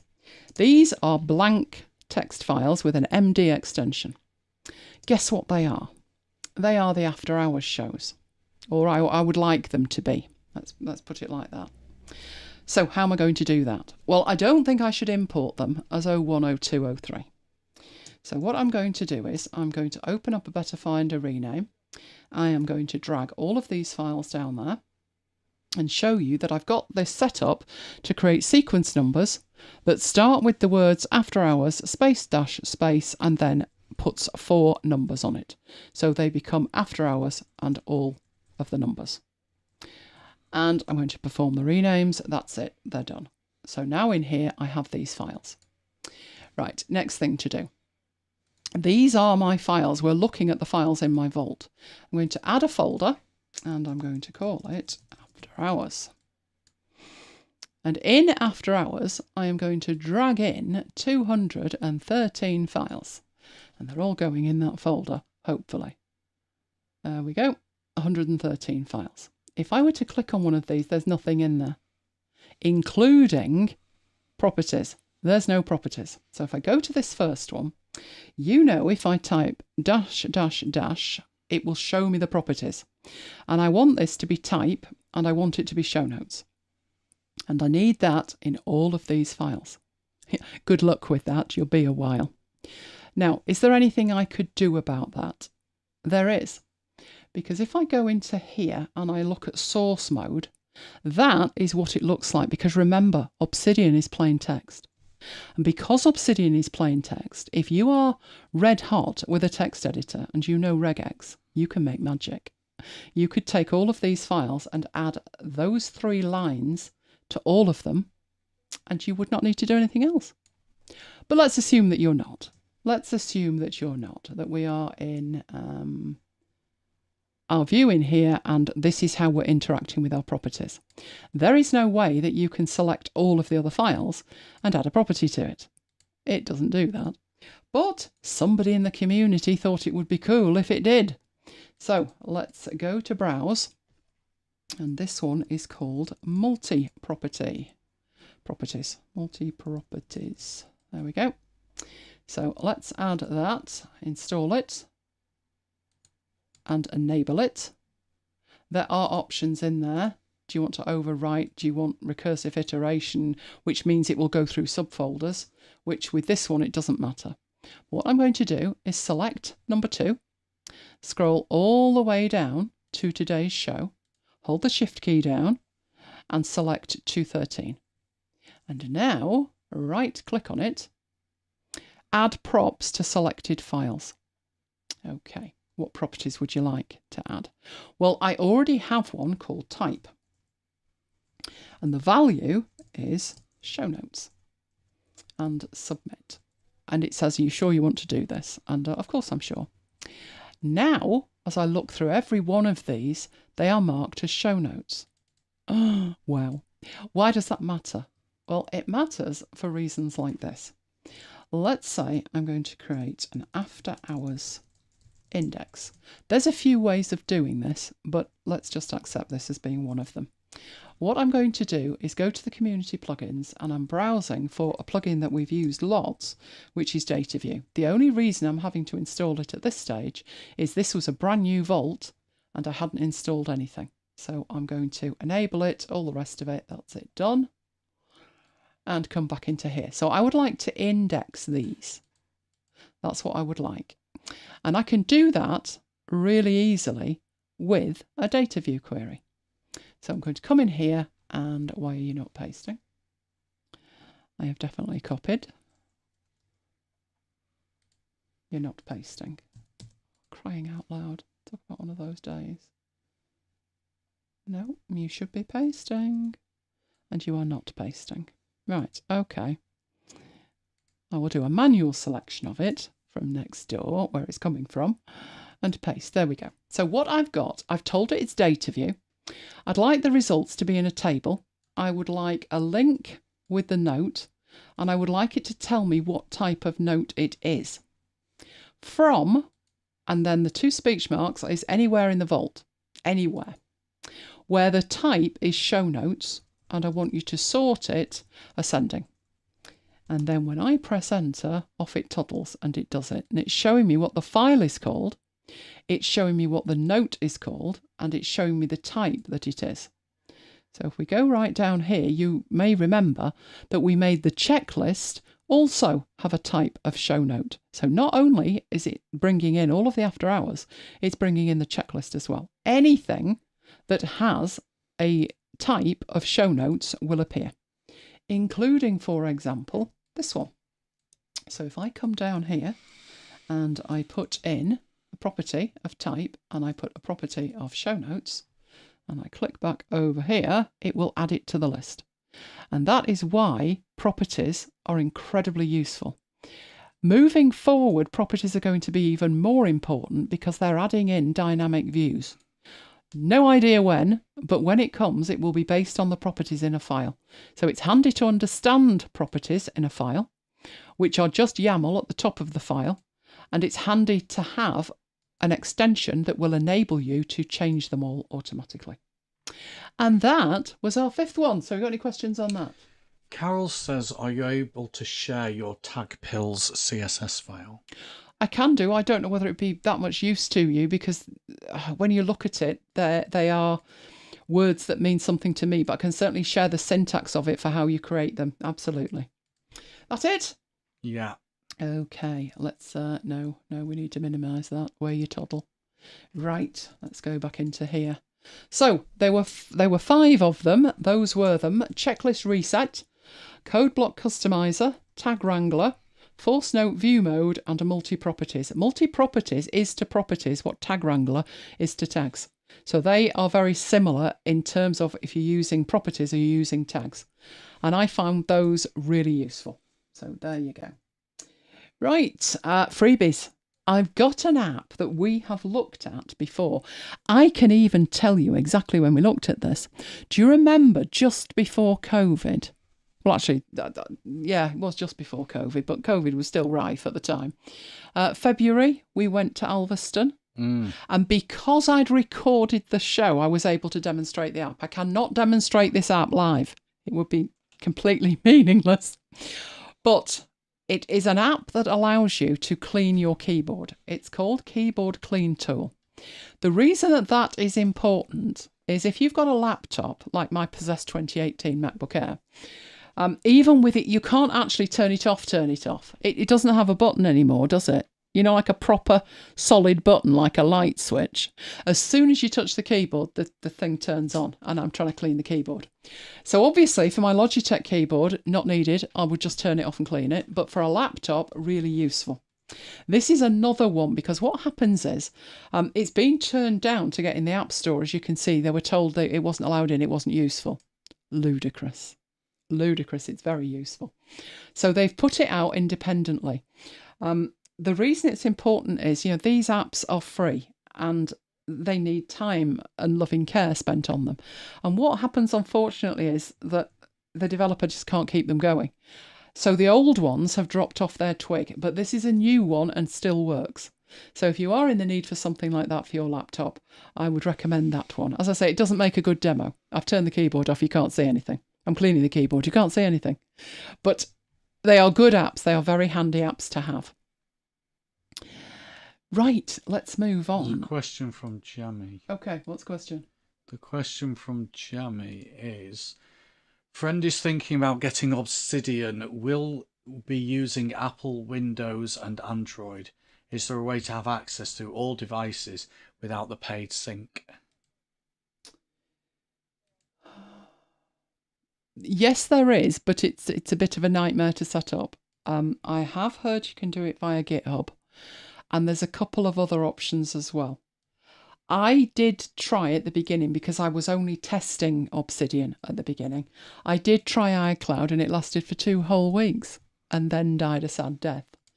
The thing with iCloud is that wouldn't enable you to synchronize with Android, I don't think. So you would need something that is totally cross-platform. And I've never done the GitHub thing myself, but I believe that it is possible. I've never done it, so I don't know how. But beyond that, I would say the sync is worth every penny. If it's just 1 volt, then you're looking at $4 a month, which is pennies per day. I know you don't like subscriptions, but it is worth every penny because it's end-to-end encrypted. I've never lost a thing. Even if I haven't synchronized a device in like 4 months, it still works fantastic and it still works really quickly. But you could always try the other options first. Obsidian themselves have said if they could get it working with anything else, if anybody in the community is able to get it working seamlessly with Dropbox or something, to let them know that they are not trying to force their sync service down your throat. They just want something that works, and at the moment it doesn't. They cannot get it to work. One thing to think about, because you tried that, didn't you? And it didn't end well until I explained the error of your ways, but then you piggybacked on mine, it didn't matter. Mike was synchronizing with Dropbox and said he didn't mind that he couldn't synchronize with an iPad. But Dropbox can't understand emojis in file names. So if you have an emoji in it, iCloud understands emojis in file names, and the sync service understands emojis in file names. And emojis in file names are lovely, but Dropbox doesn't understand them. And I don't know about GitHub, but GitHub is the place to look. Kim's downloaded that one really quick. It's always worth having these things. I swear I must have had 4 or 5 of them over the years, and sadly, one was developed by a guy who had no desire to develop this thing until he had a child. And the child was touching the keyboard and it was filthy. So he actually wrote the app, but then the child grew up and stopped doing that. So that one died. It's weird, isn't it, how it all works out? Right, okay, website mockups and more export magic in Affinity Designer. Okay, so following on from last week when we looked at the export persona, I got a question about could you design a mockup, a website mockup in Designer. Now, that is more Fireworks territory. Who remembers Macromedia Fireworks? It was fabulous. Needless to say, it got bought and then terminated, but I'm not going to mention too much about that this week. But it was an amazing app. It was meant for mock-ups. It didn't have a print feature. It didn't need it. But sadly, Adobe decided they didn't need it. These days, you would probably use Sketch or maybe Figma. There is Adobe XD, but that's not exactly all it could be. Let's just say that. Adobe XD was to replace Fireworks, which, to be honest, it never did. I don't know why they just didn't change the name and be done with it. So, I don't know many people who do this in Affinity, I'll be honest. But I can see an option that would work if you were designing mockups. And once you understand how it works, it isn't just for mockups. It could be for any work that you are doing, particularly client work. So let's go and have a look at that. Right, let's open Designer. Oh, Neil loved Fireworks. Fireworks was wonderful. It really was. It was the first time Fireworks was that I created a script to create the graphics for the posters. That was the first place that I was. Right, where are we here? I do not believe this. That's interesting. And not in a good way. And not in a good way, Mike. Not in a good way at all. You know that file that I sent you? Yeah. Did you edit it? I can undo it all. Undo it all and send it back to me because my copy's disappeared. Just take a copy of what you've got and put it in a new file and then close it without saving it and then pop it back into the black hole. Oh, we are seeing the black hole used in anger at this point. So, black hole. There it is. That's my black hole. I'll leave it there and I'll wait for the file to arrive. Okay, so what I'm going to do here before we go any further, at least I know what I'm supposed to be doing. Right, it's in the black hole. Thank you. There it is. Jolly good. I have no idea what happened with that. No idea whatsoever. Let's move that over there and hopefully all my notes will come back. There they are at the bottom. What happened with that? How bizarre. Right, I've got my notes. So let me copy all of that, put it back into there. And with a bit of luck. Oh, what are you doing? I've got all kinds of bizarre madness happening. I think I've got a corrupt file. How did that happen? It's only a text file, for crying out loud. How can you be corrupt? Don't upset me. I'm going to get rid of that. I'll make a new file and we'll work from that. Why not? Okay, let's pop that in there. Oh, good grief. Now everything's gone in the title. Do you love live demos?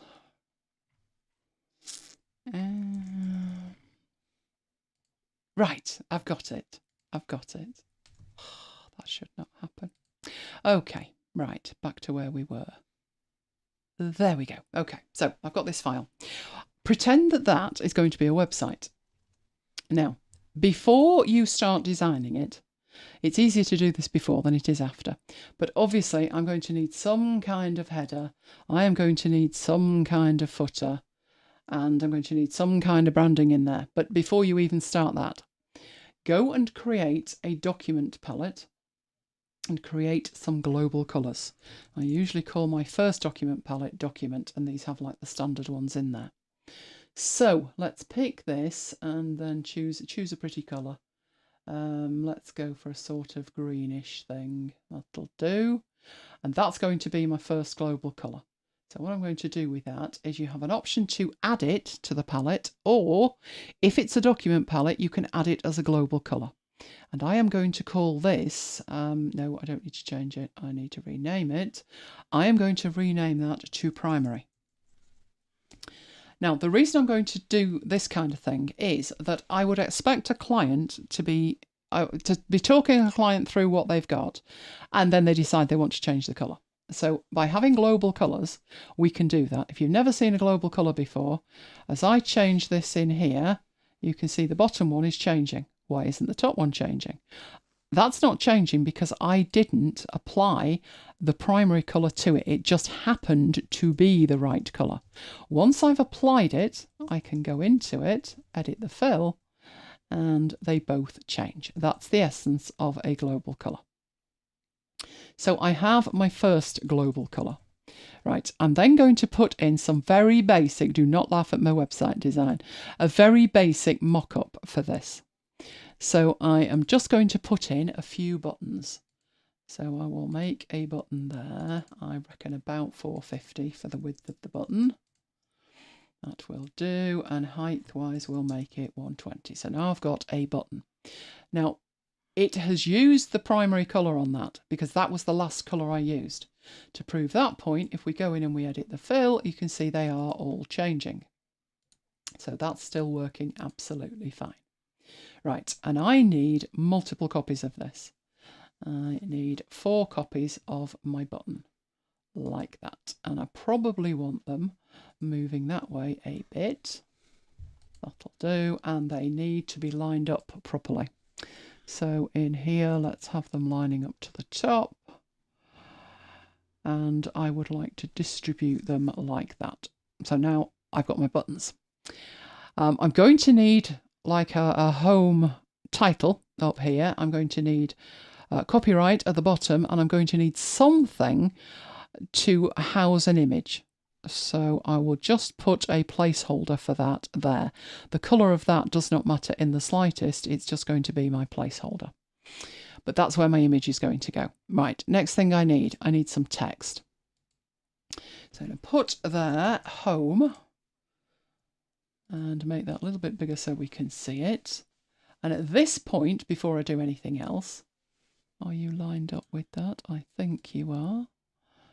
We'll just make sure. Right, centre that, and I need a different colour. I want a colour for this. So the text is going to have a colour as well. I would say I need that to be white at the moment. So I'll add that to there, rename that as text, and then I can copy it over here and put what my second one was, and my second one was going to be portfolio. And so forth. Now, before I go any further with this, I'm going to take these two and I'm going to change the font. I think I had blue. I think it was one of these blue ones. That's the one, I think. Yeah, 1995 called and wants its website back. But it'll do. It's showing a point and nothing else. Right, this one is going to be about. And the last one don't need you there, is contact. So let me get that in position and contact. Right, I then need a name for the site at the top, so I will put that there. That could probably be a bit bigger, so let's make that 90. And I'll call it Showcase Images. Showcase Images. And oh dear, can't spell at all, can I? Right, let's move that into place there. That I'll also have down here, but I will have it down there smaller. So how does 40 look? And put on there copyright 2024 Showcase Images. Right, and I will line that up with that. That's the basics of all we need. So I'm going to move that in a bit and move that in a bit. That's the basics of what we need. Right, what should I probably do here?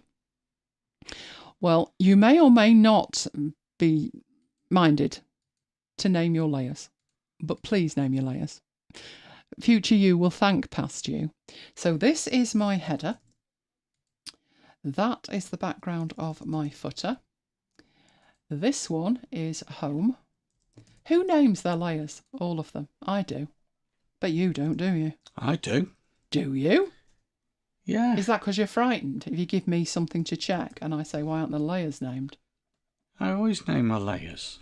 Oh, he sounds very indignant. Oh, no, I don't. No, I'm thinking about the export persona. Thank you. I knew it. I knew it. I knew I put some name in that panel on the right. Oh, bless. He doesn't even know what persona he's in. Oh, he's not fit to be let loose, but then that pretty much sums me up with Excel, doesn't Yes. it? Don't let her loose with Excel.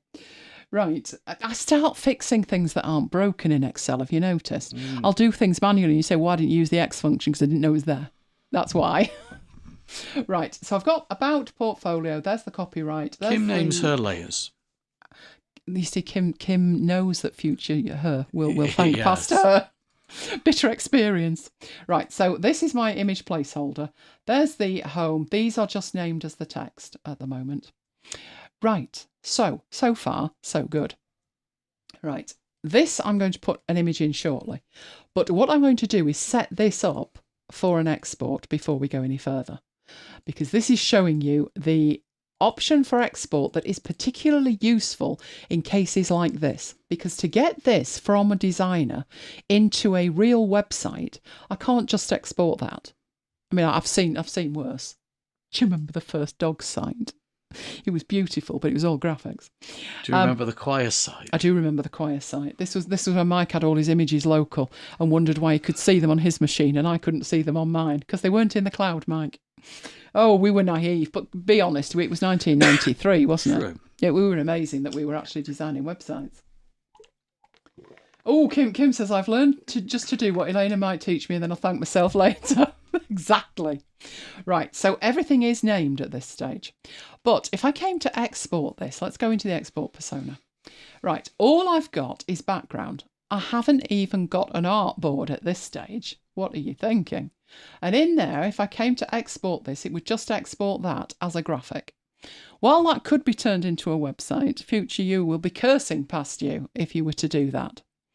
So, first thing I would tend to do in here, to provide the client with an overview of the thing, I would go in here and I would put an artboard in on the document. Right, and then this would be like, layout. Everything is then contained within that artboard. So far, so good. Even then, though, if I go back to the export persona, although I've got my background and I've got my layout, it's still pretty much the whole thing, which isn't really what I want. What I would actually want if I was a web developer, so I would check the design from the designer, and what I would want is the components. And the components of this are what? The header, the 4 buttons, the placeholder for the image, and the footer. That's what I need. But that is not what I'm getting in my slices here. But I could slice it manually. You have here a slice tool, and you could draw around. Oh, that's actually moving the down thing, but you could draw a slice on. but there's an even better way. In the layers panel that you have here, it's showing you your layout. It's also showing you all your individual bits and pieces. So there's the header. You can create a slice without drawing around anything by just clicking Create Slice. So I'll click that, and you can see now up here we've got kind of, it looks, there's text on text, and there's a handle here. It has automatically created a slice around that header. If we go back to slices, you can see there it is, and it's saying header. It's only going to export that header, which is fabulous. Now we need to go back in and make a slice for the footer, a slice for the home button, and look what's happening. The slices are being added. This is a really quick way to do this. So the about button, the contact, and we would want this image exported as well. So we now have slices around all the individual pieces that we want exported. Fabulous. Now, going back to the slices at this point, what's it actually going to export? Well, it's going to export the whole thing, which is the background. So I'm going to uncheck that. I don't want that. The layout, remember, is the full thing. It's exactly the same as the background, and I don't want that either. So I'm toggling that off. So what's left here are the slices from the layers. I've created here exportable individual elements by using the layer content and creating a slice from it. And it was really fast. I did not need to draw around that or anything else either. So again, so far, so good. Right, at this point, I'm going to export the slices down here. And I'm going to export them to a particular folder, which is this one, and it says website export. So I'm just going to put them in there and export. Right, that's great as far as it goes. What I now have, I will show you those slices. I'm going to bring them in by making some room here and bringing in a Finder window like that. So you can see we've got our about, our contact, the footer, the header, the image, the home, the portfolio. Fabulous as far as it goes, but where's the text? And the reason that the text is missing from the home, about, contact, portfolio, and the header and the footer is because we made the slices from a layer, and we did not make a layer of the text. Let's go back and look at our layers. All of these were separate. That is the problem. So the first thing that we would need to do to fix that is to take the home text and contain it within the button. So we have a home button, and what we've done now is constrain the text to inside it. So if we take portfolio and put that in there, and we take contact and put that in there, and about for the about button, and then we've got the footer text inside the footer and the header inside the header. Right. Now we'll go back in here, and you can see even with the little thumbnail, it's now showing you that the text will be exported. So let's export that. You sure you want to export? Yes, yes, overwrite everything, right? And now you can see the buttons are okay. The footer is okay. The header is okay. Everything is fine. Fabulous. But at this point, doubtless, the client's going to want to start fiddling. So at this point, you have to have exported this once before you go any further. Something has happened with the export persona that you may not even notice, and that is you've got this continuous option. Now, it isn't active and you can't enable it until you've exported it. Once you have exported it, you can click continuous. At this stage, you might think, well, why? Well, one benefit is you just saw, if I take that off and I click export, it brings this up. You've got to choose where, and then you've got to click export, and then you've got to check everything, make sure you don't overwrite anything. Then you've got to hit export, and then finally it exports it. By clicking continuous, you don't need to do any of that. And here's why that's fabulous. So going back over here to our design, so we can see the whole thing. The next step would be the client toddling in and say, yes, I know I said green, but have changed my mind. Don't they all? Right? So we know that's why we made a global colour. We don't trust the client. So we can go in and we can edit the fill, and we can change this. Let's make it lurid pink. Let's make it bright pink like that. And I've just taken my hand off the mouse. And look what's happened on the right-hand side. I didn't need to do a thing. It just exported it. Oh, what a time saver. Now, I'm doing this with a mock-up, but you could do this with anything. You could do this with a range of slices you've created for stickers. So when we looked at stickers, I think we looked at it in Affinity Publisher, but you could create those planner stickers in Affinity Designer. And as you change them, they will export automatically. So let's change the colour again. Let's go for a blue, a lightish blue. And as soon as I stop moving, it exports everything. This is such just a time saver. Right, I'd probably have it sort of MacBitesy orangish. That's not, it needs to be a little bit more like that. Right, now what I haven't done so far is this, which was a placeholder for my images. So if I go to my stock and I look for like a sunset would work nice here, wouldn't it? Let's go find some sunsets. Oh, that'd look nice. All right. If I bring that on, that's great as far as it goes. I can sort of put it in the right place. I can make it a bit bigger. But the issue I've got is when I leave that, it isn't going to export it. That image that we have over here is not updating. You should instantly know why. It's not part of the layer. It's part of a layer. It's a layer in its own right. But the image is here.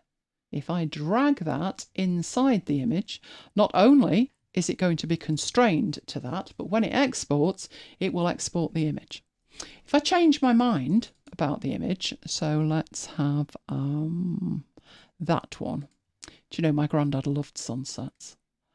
Right, let's pop that in. It's almighty large. Let's make it a lot smaller and position it in here somewhere. About there-ish.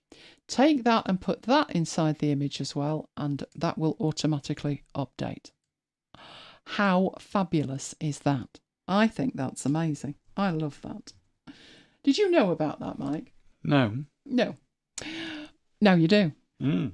As I say, I would say it's specific layouts that would benefit from this. Obviously, websites like this where you've got lots of component parts, but also stickers or icons or anything like that. You, especially if you've made them a set colour and you've got a global colour and you change the global colour. I absolutely love that. So a lot of people have asked the question about designing websites in Designer. I personally don't think it's the best way to do it, but if you're coming to Designer from Sketch or you're coming to it from Figma or anything that you do design websites in, it is handy to understand the export persona, because the features that weren't in a separate persona in your other applications are in the export persona here. So not only have you got like naming options and location options, I mean, I've just put those in one place. But don't forget, when it comes to the export persona, that if you wanted the contact, the about, the portfolio and the home to be exported to a buttons folder, you could do that in here by adding it to the path. So this is where the export persona features, you start to need to think about them together. What could I do with the path? What could I do with a continuous export? What could I do by constraining that to a layer above it? And you create this automatic export, which means you don't need to do that. So if I were doing my MacBites After Hours posters in a single file, that would mean I could export them, archive that off, export them again, archive that, just change the dates. I don't do it like that because I have separate files for each one, but it's an option. Something like that is something that you could actually do. So do we have any questions about that? No, but there was another one from Jamie about the Obsidian sync. iCloud works fine for my needs, but he uses multiple devices. Is the subscription per vault or per user? They've just changed that. So if we've got no questions on that, I will come out of that. We'll lose that. And we'll have a look at the Vault situation with Obsidian. Hang on. Obsidian.md. Are we there yet? Oh, not if you spell it with an M, woman. Obsidian. Right, there we go. Right. The way the sync works, there are a couple of options for sync. The cheapest option is $4 a month. And at least with Obsidian Sync, you know it will work on every platform, every device. Right, the cheapest option at $4 a month, where's our pricing? Here we go, is 1 volt on as many devices as you like. The only other constraint on that is that it's 1 gig total storage. And to give you an idea, my Vault has quite a few. Where are we? Where's my Vault?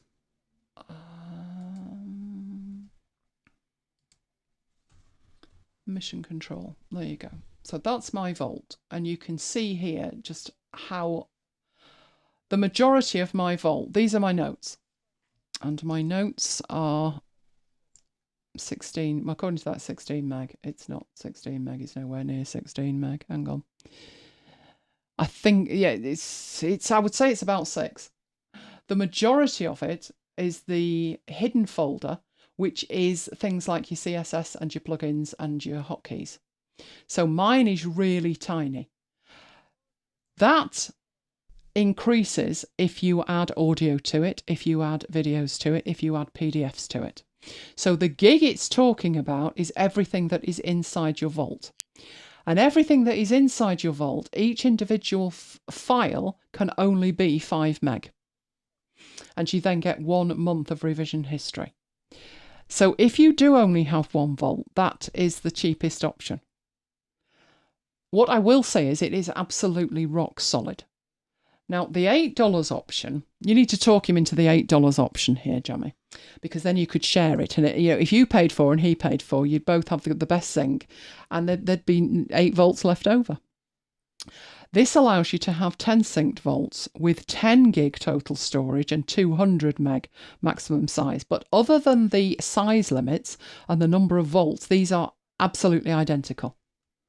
So that would work anywhere. That is the easiest option. It's the best option, but obviously I appreciate $96 a year and it's just for sync. That is what you've got. So was there anything else to that question, Mike? No, that was it. I would recommend the sync. I appreciate that it's a subscription and there's a cost to it, but I think a subscription to me is different if there's an ongoing cost to the developer. And in this circumstance, if it's sync that they're charging for, they're paying for it. So obviously they have to charge for it. There's a big difference between that and an app that is brought out and it's like the 1st of March and we all subscribe and there's no update until 18 months later. That is not what a subscription is supposed to be. So because there's an ongoing cost, I understand why there is a charge for it. The other thing is they're not going to charge for Obsidian. So you pay if it's a business use. But if you look at the Obsidian homepage, this was what I mentioned when I talked about the Affinity thing, right? They have had pledges on their website since the very beginning. I'm even trying to find it. I don't see it. But on mobile, when I looked at this, is it down here?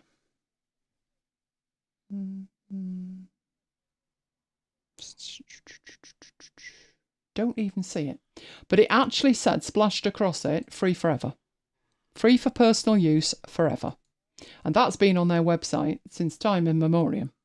So you're not actually paying for the app. My concern is if I don't pay for the app, somebody could come along and buy them.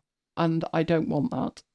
I like everything the way it is. So could we just leave it alone? So for me, I would pay for the service because that keeps them going. I'm not paying for the app, but I'm paying for the service. But I appreciate, and there is a discount if you're a student as well.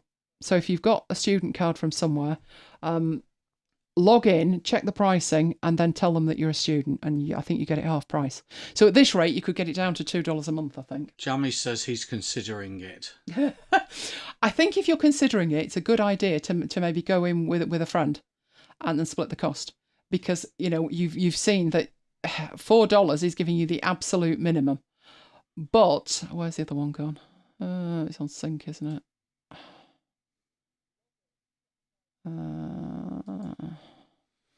Yeah, you're getting 10 synced volts. I mean, I only sync 1 volt and Mike syncs 1 volt. So I've actually got 50 gig and 10 volts.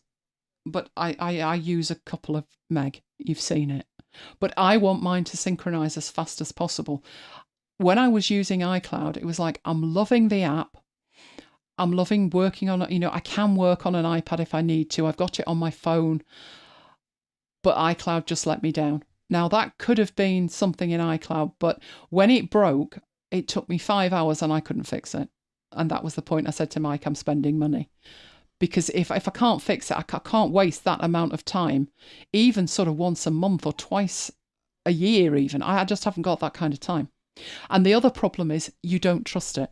How would you know there was a problem? I knew there was a problem because the file I was working on wasn't there.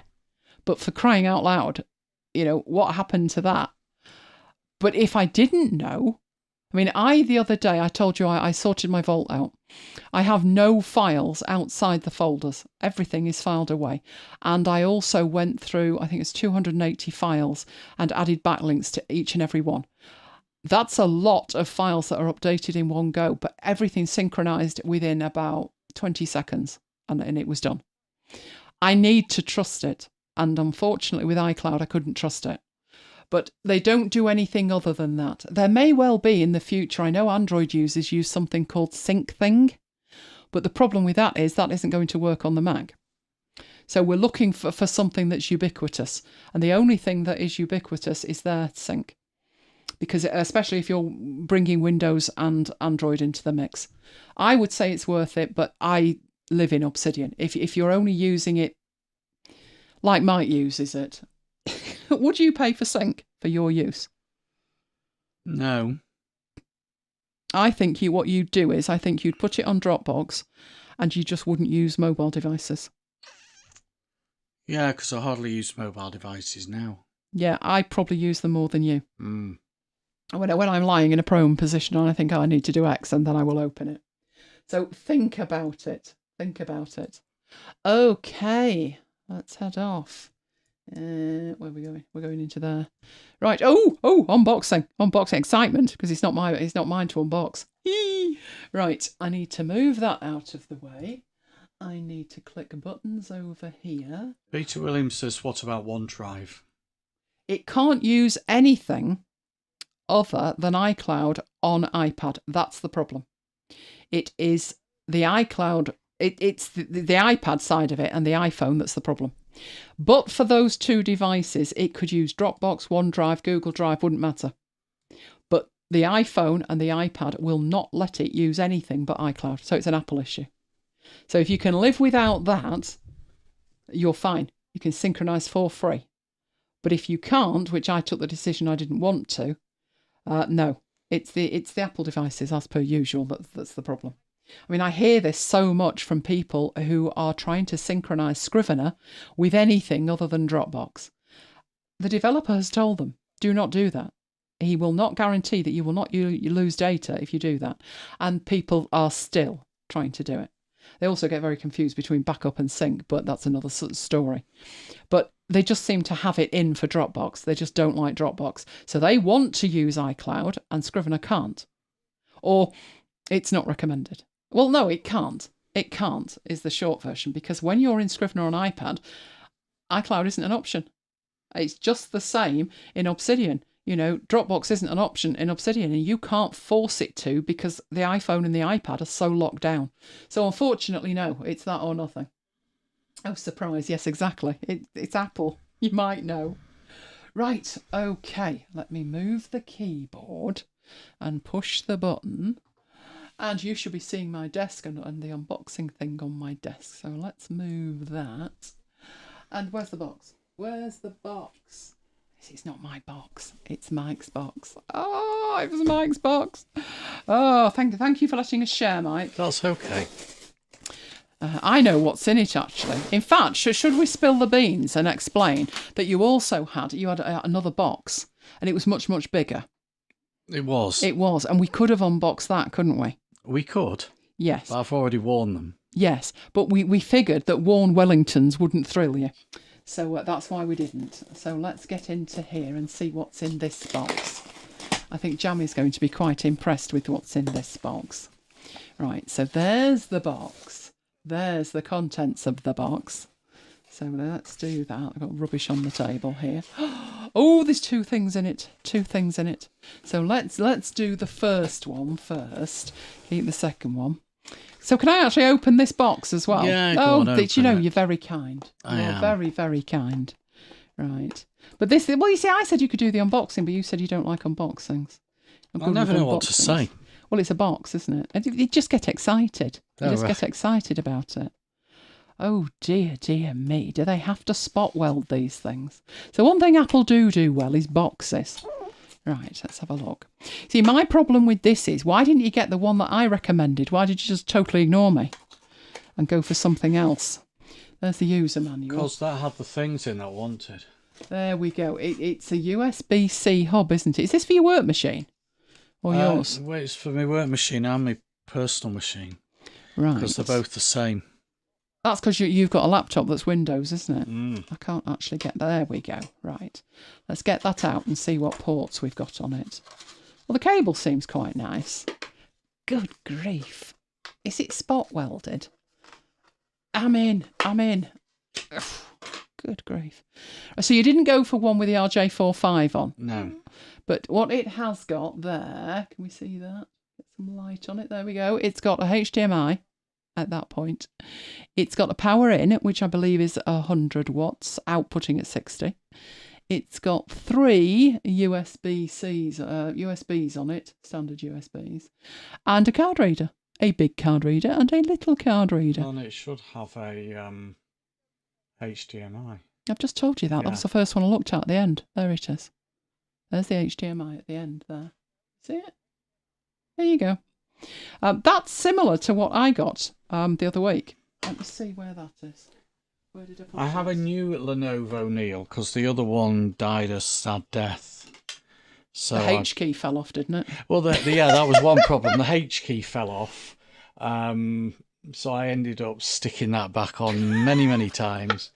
So trying to type the word "the," for example, or even type my surname was a bit difficult. So in the end, it went back. Right, this is the one that I got a couple of weeks back. I needed an RJ45 so I could have a cabled internet connection.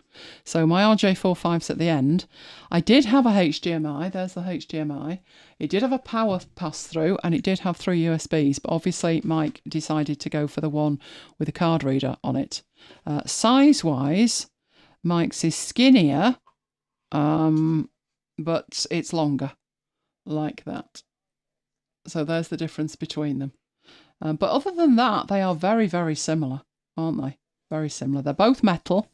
I'm guessing they'd need to be metal for the pass-through of the power. But that is his first toy. So now I've opened it and we've all had a look at it, Mike. I'll pass it over to you and you can have a look at it. Oh, thank you. There you go. There's your toy. Right, let's get my toy out of the way. And let's get Mike's second toy in. So let's open that. Jammy's going to get excited here. Jammy's arrived before Mike's did. This was on back order, wasn't it? The back end of April. Yeah, it should have been about 3 weeks away. Yes, but obviously they got some in and it's arrived. I finally talked him into a Logitech mouse. Now, Mike's one of these who's like, I'll just get a cheap one. And then I have to use his machine like when mine broke. And it didn't end well. I was majorly grumpy. So I said to Mike, just try this mouse, because your mouse started jumping, didn't it? Mm. So I said to Mike, well, just try this mouse. So he made off with the spare one, the spare MX Master 3S that we've got. And that was it. That was it. He was smitten. So now he's got one of his own. So let's get that out of the box.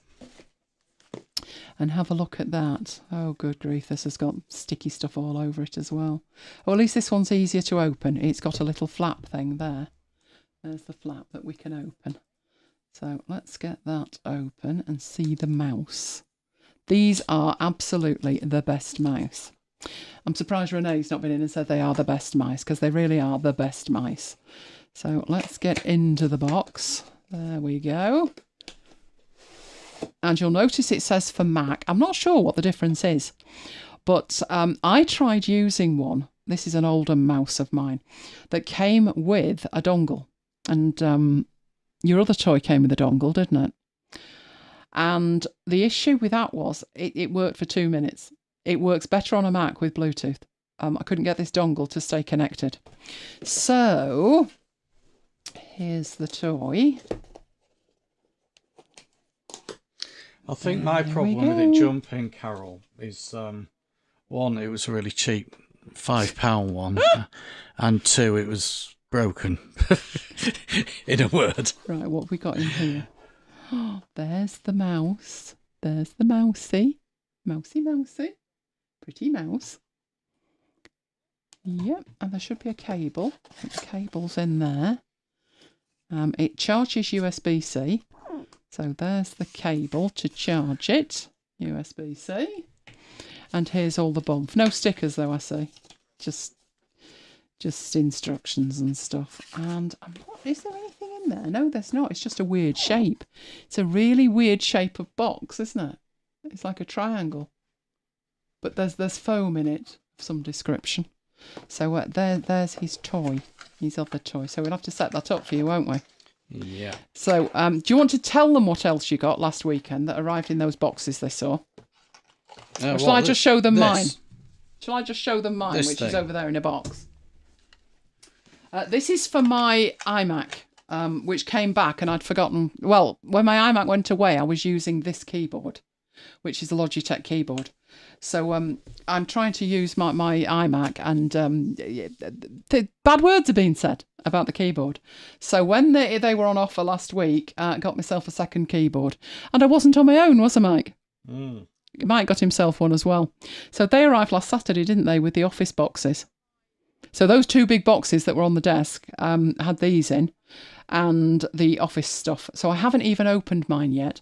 But Mike opened his and it was lovely because there was tissue paper in it, wasn't there? But no, I haven't opened mine yet. But yes, that's going on my iMac. I know I could push the buttons, these buttons here, and switch between them. But, you know, who wants to do that when the iMac's out there? Plus the fact, you know Apple. If it can't find a keyboard, it goes mental. So I've got myself a spare keyboard. If these keyboards ever died, I would be lost. So Mike's always said a keyboard's a keyboard, didn't you? And after a day, what did you say to me? I like this keyboard. Mm.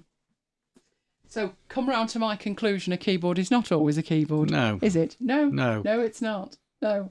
So that's this week's haul. You're very lucky that arrived today because that was slated to arrive in April. Then it said Saturday, didn't it? And then you said to me, I've got more stuff arriving. This was the one where he was in the park. Have you noticed how close that is to the dogging area? Just saying. And he was there quite a while. But it turns out he dropped our toys off before he went and didn't tell us. Mm. And then about an hour and a half later, the A-lady pinged up and bing bong, delivery arrived. By this stage, we're sat there with them. We're like, yes, I know. So that was it. Mike's new mouse. So we'll sort that out with Mike. Right, let's switch here now. Come across there and go to there. And you should be seeing something else. Oh, the Logitech MX Revolution. I had half a dozen of those and so did Mike. But this one is the MX Master 3S, which is this one. This is the Mac one. It does say on the box, works with iPad. Now, I would have thought they all work with iPad, so who knows. But I can vouch for the fact it definitely does. I think Jamie mentioned last week, does it work without a mouse mat? And it does. Including glass. You know, I've actually used this on my hand. You know, where you sat at a desk and the desk's full of detritus and you pick up the mouse and you just move it on your hand and it works brilliantly. Their kit is amazing. I don't know why Apple don't do something to improve theirs. But if you want it, that is the QR code for it. The other device was the USB-C hub that Mike went for, which had the card readers on, which mine didn't. Mine had the RJ45 network port instead. But Mike assures me that's what he wants. It is pass-through power, so you can power it up and charge devices with it as well. I'm presuming you haven't contemplated that would work with an iPad, just not one as old as yours. Do you know what wasn't talked about this week at all because of Affinity? What happened to the iPads that were supposed to be coming out on the 26th? Crickets much? No iPads, just saying. Right, so that was the USB-C hub. And, of course, coming up, we have another show. That should be 14, shouldn't it? It's not 13 again, it's 14, trust me, next Friday, which is the 5th. Now, time-wise, we've been back 3 weeks now, but don't get married to the time, because we're changing our clocks on Sunday. We're finally doing the spring thing.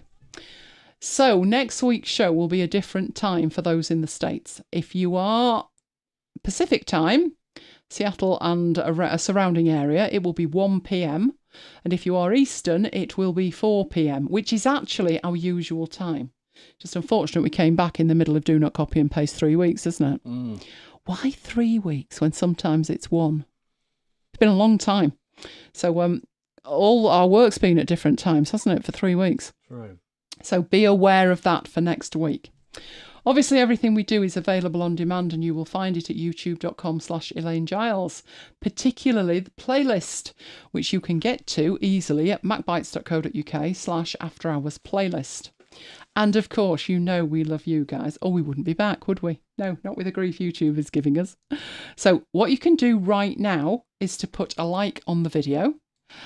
Other thing you can do is to subscribe and hit the notification bell, and that way you will never miss a show. And when the show has finished, and unfortunately you do have to wait until the show has finished, you could leave a comment. All of the interaction is what shows YouTube that you want to see After Hours, because at the moment they don't seem to think that anybody wants to see After Hours. So let's keep trying to persuade them. I've no idea how long we can keep this up, but let's keep going for the moment.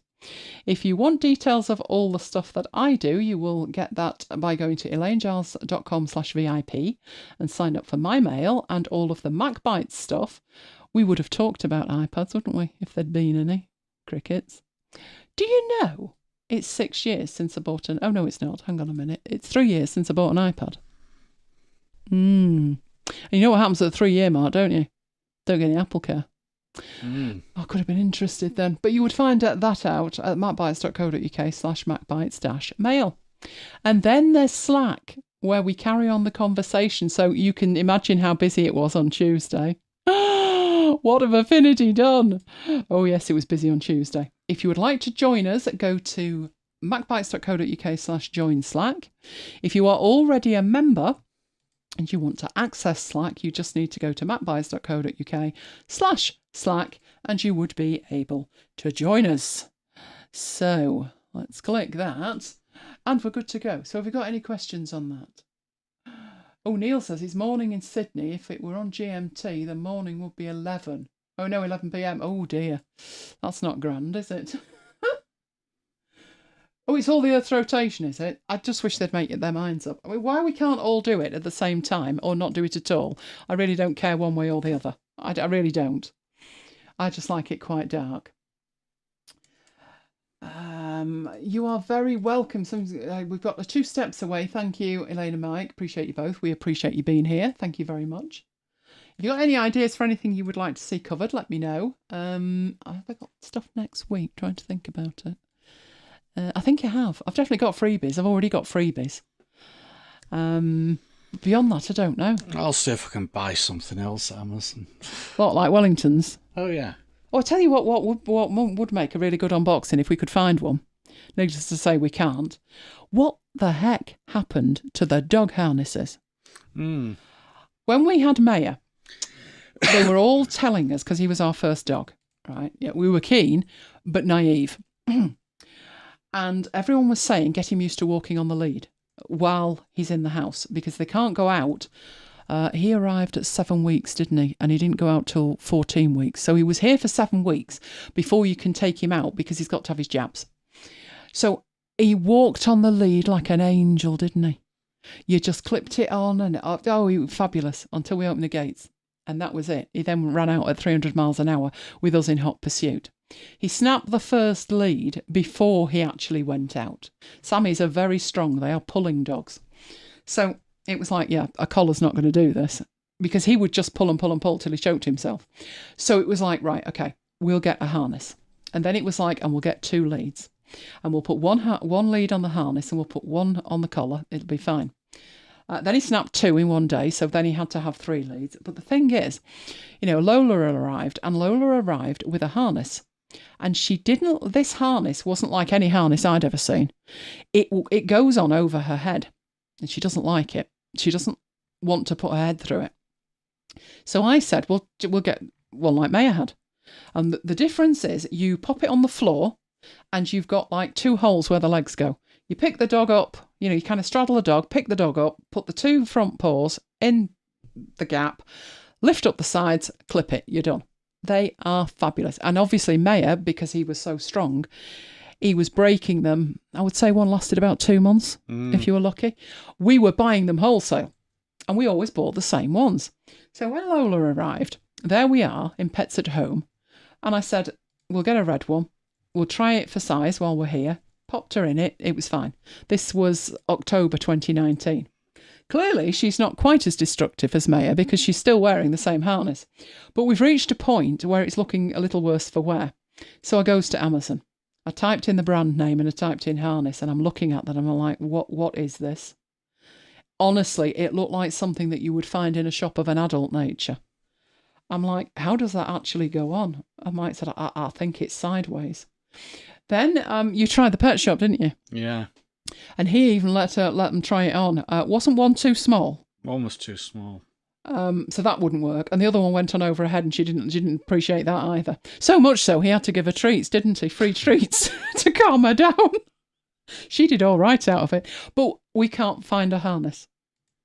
And I was getting quite narky. Honestly, all I want is a dog harness. And these things look like clothes these days. They do not look like a standard dog harness. And I'm not putting one on her that needs to go over her head. The only one I could find.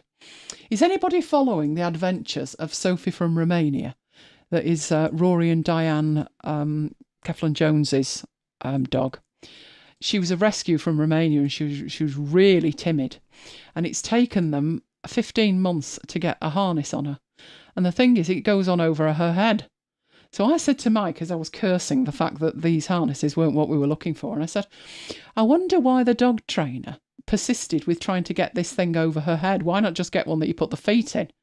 And then Mike said, because you can't buy one either. Well, that's a point. That's a point, but I'm going to find one. I am definitely going to find one. But if anybody's got one, let us know. Perfect fit. Not heard of that one. Ours were ankle. And the thing was, they were strong. I mean, I'm used to like Maya, and I'm looking at the stitching and I'm thinking, that's not strong enough. I can tell by looking at it, it's not strong enough.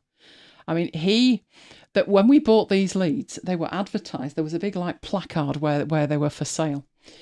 And I said, we want a long lead. So not like, the guy with the dog in the leather harness. Oh dear.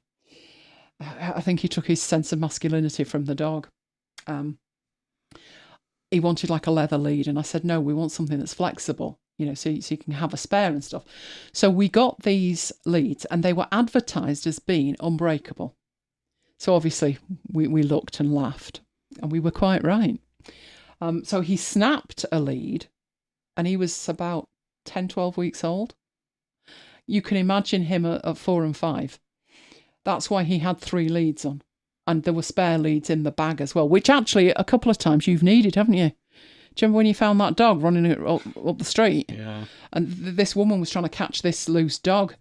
And she said, have you got something I can put on it? Yeah, I've got a spare lead here. So we always carry spare leads. But we're looking at these harnesses, and they're just not strong enough. They're not. And this advert said, unbreakable. And it showed a lead pulling a train. And he still snapped those. So he snapped leads, but he also managed to shear the metal off. So the clasp itself is like unbreakable metal. So we pop that on, and then Mike comes back with them in his hands. So like another one's gone, another one's gone. I can't tell you how many leads and harnesses we had with him. So Lola's much better, but we don't want to put her in a harness where it's got to go over her head. She doesn't like it. And I'm not surprised. I think something must have happened where somebody's tried to get... Because this harness that went over her head, it was too easy to put on upside down, wasn't it? I know that sounds ludicrous, but trust me on that, it was. And I think somebody's put it on and it's hurt her. It's not been in the right place. So she takes one look at this green thing and she's not interested. But the one that she's been in for the last 5 years, she's very happy with. Needless to say, can't sell it anymore. So I'm going to look up Perfect Fit now and see what that is. I've looked at the Julius ones. Is it a Julius K9? That's the one Sophie wears. But the problem with that is they're about £38 and they've got to go on over the head. So £38 isn't a problem at all if she likes it, but she's not going to like it going on over her head.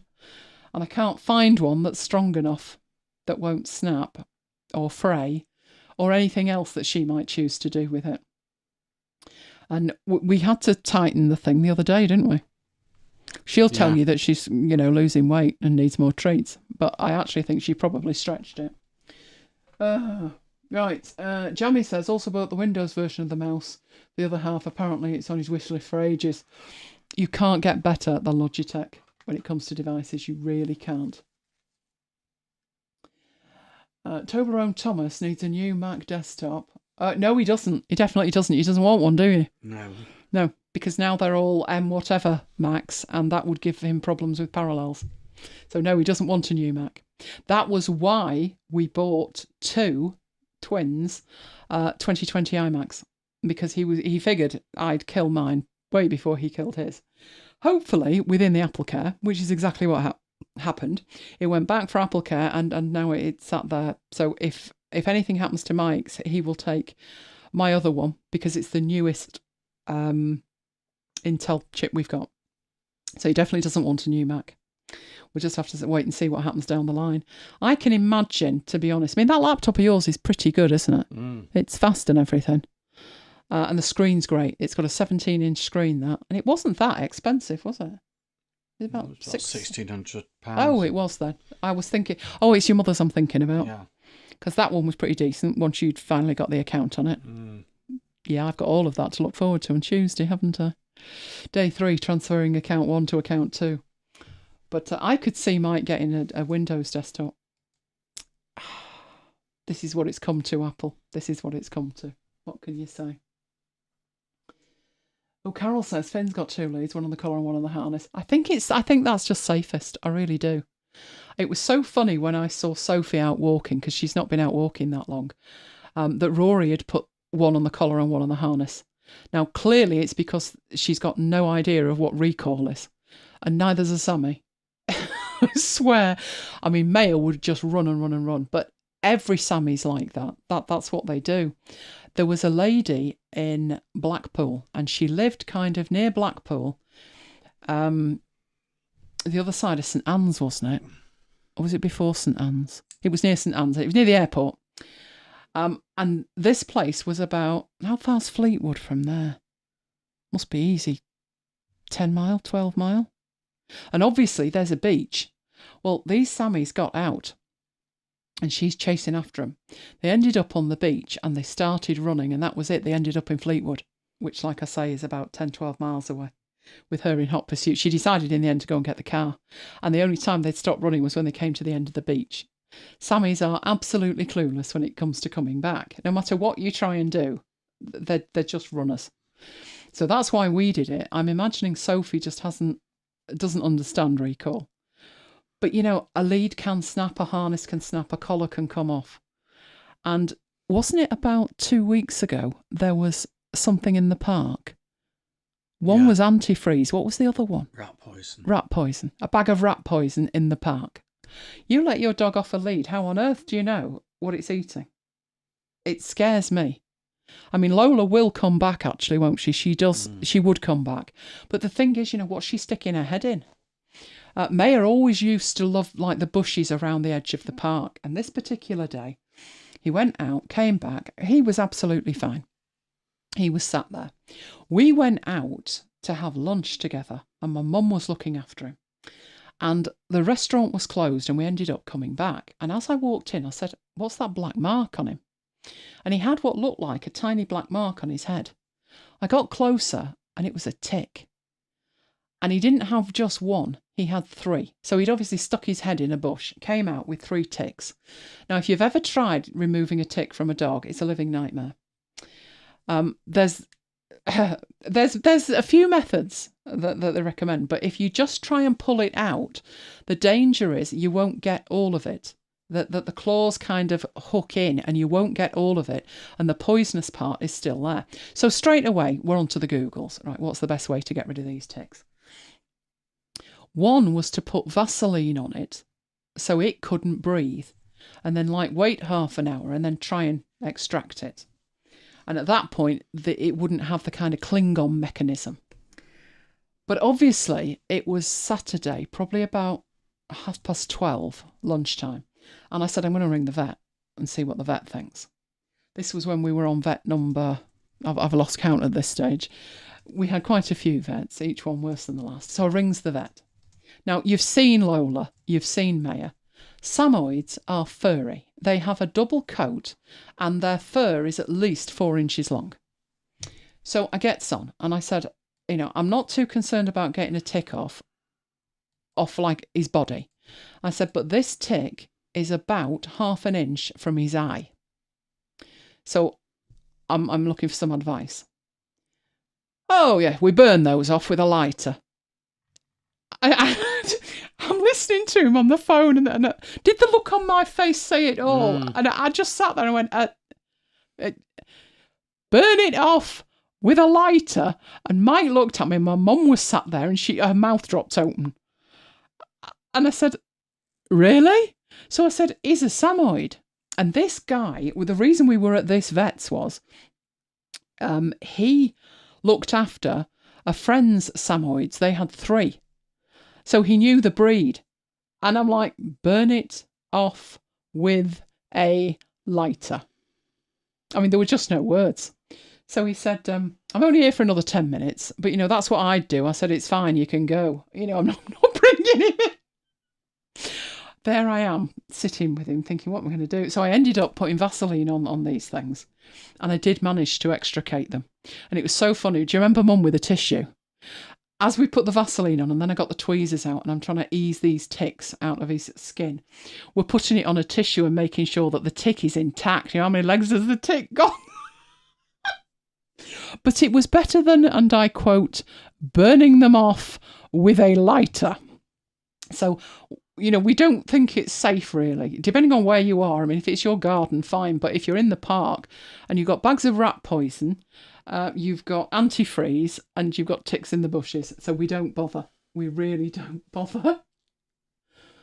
It needs the ARM version of Windows. It does, but the ARM version of Windows, which is available, it's not as fully featured. And unfortunately for Mike, is it Power BI or Power Query that needs like a proper version of Windows?